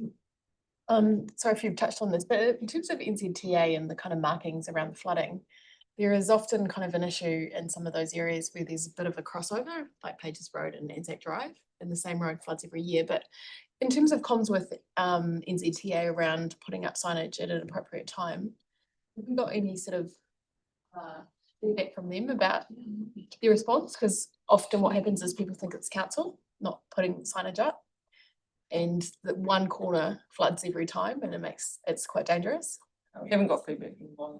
We haven't got feedback. So the interactions we've had with NZTA today have been about funding. Okay. Yeah, It's so something that we will feed it back into the lessons learned from the That'd be great. And the other just quick comment is appreciation for the work that was done, because I know that obviously Banks Peninsula got the worst of it, but the response across the is really fantastic. So thank you. Hey, I'll go Mark and then Yanni. Very good. Talking about green arrows, do we have a program getting left turn green arrows as well as right turn? Because I've seen around where left turn movement could easily move, sitting there on a red signal, same time as the other.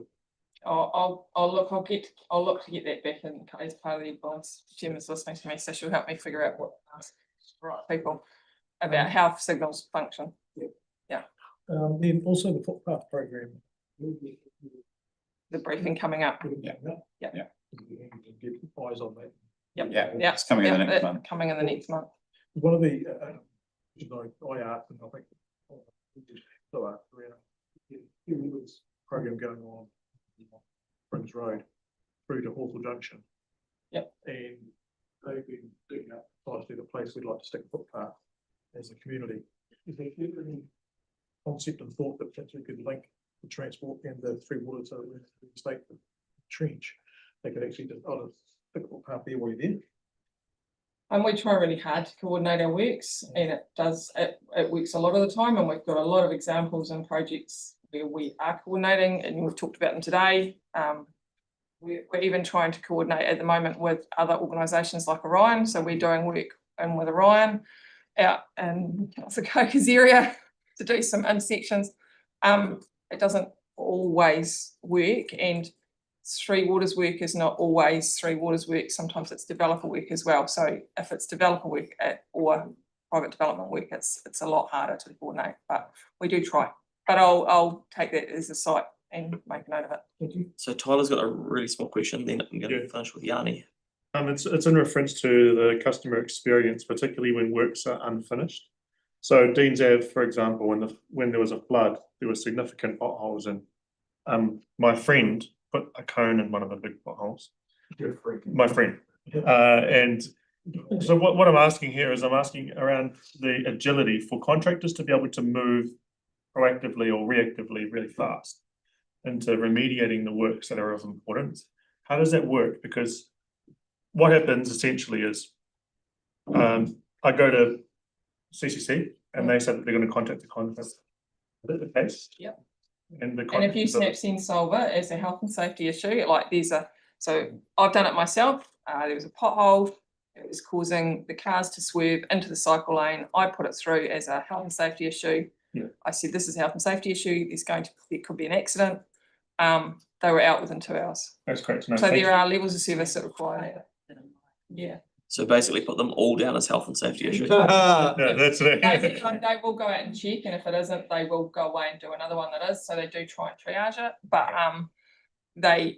yeah. No, that's good. Yeah, no, it is. It's good. They have got their levels of service. They do try after the weather events.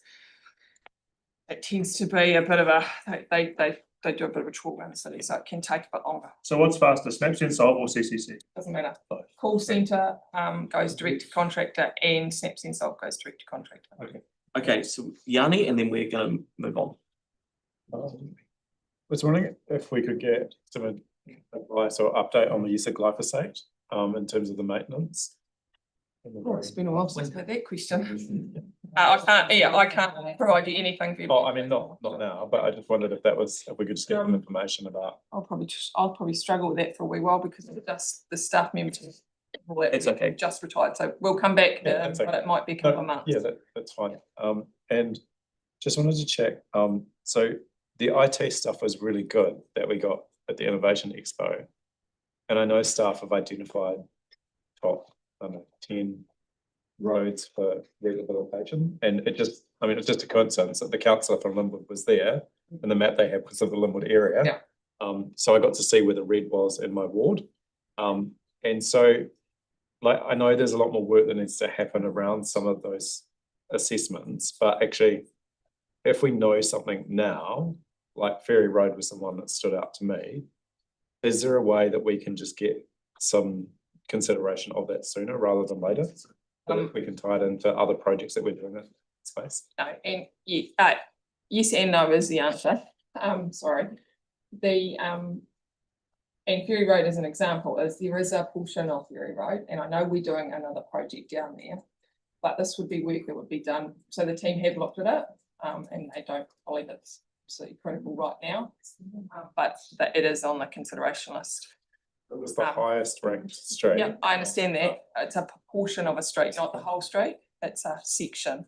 So there'll be a section and the team are looking at it. So they are trying to use that information, and we did exactly that when we looked at Amy's Road, and that's going ahead. So we're trying to do that within what we've got. Yeah, you got any more, Yanni? Because then we're gonna. In terms of, like, thank you for the detailed on looking to learn more about the crash data and the safety data. I think that would be that's really good. I just wondered, like, when I see the sort of, I don't know what you call it, the arrow chart goes across on page 265 around crash investigation process. Hang on, sorry, yeah. I just wondered, that one, do you talk, I mean, I'm just mindful, there's some intersections where we're not getting major or fatal crashes, but we might be getting, you know, a lot of crashes causing damage to vehicles. Do you talk to the insurance companies to get records of their data? Because a lot of those crashes won't be reported to the police, but they will be reported to the insurance companies. No, the bulk of our data comes from, no, our data comes from the CAS database, which is, no, our data comes from the CAS database. Is that something that we could potentially explore? I don't know that we've necessarily got the resource to do that. And I'm not sure about the value of it, so we'd have to. Okay, so we're basically there now. So that's been moved by Phil and seconded by Pauline.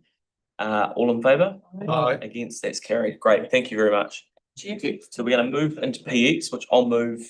Victoria's had a second. All in favour? Aye. Against, that's carried. We just need a minute.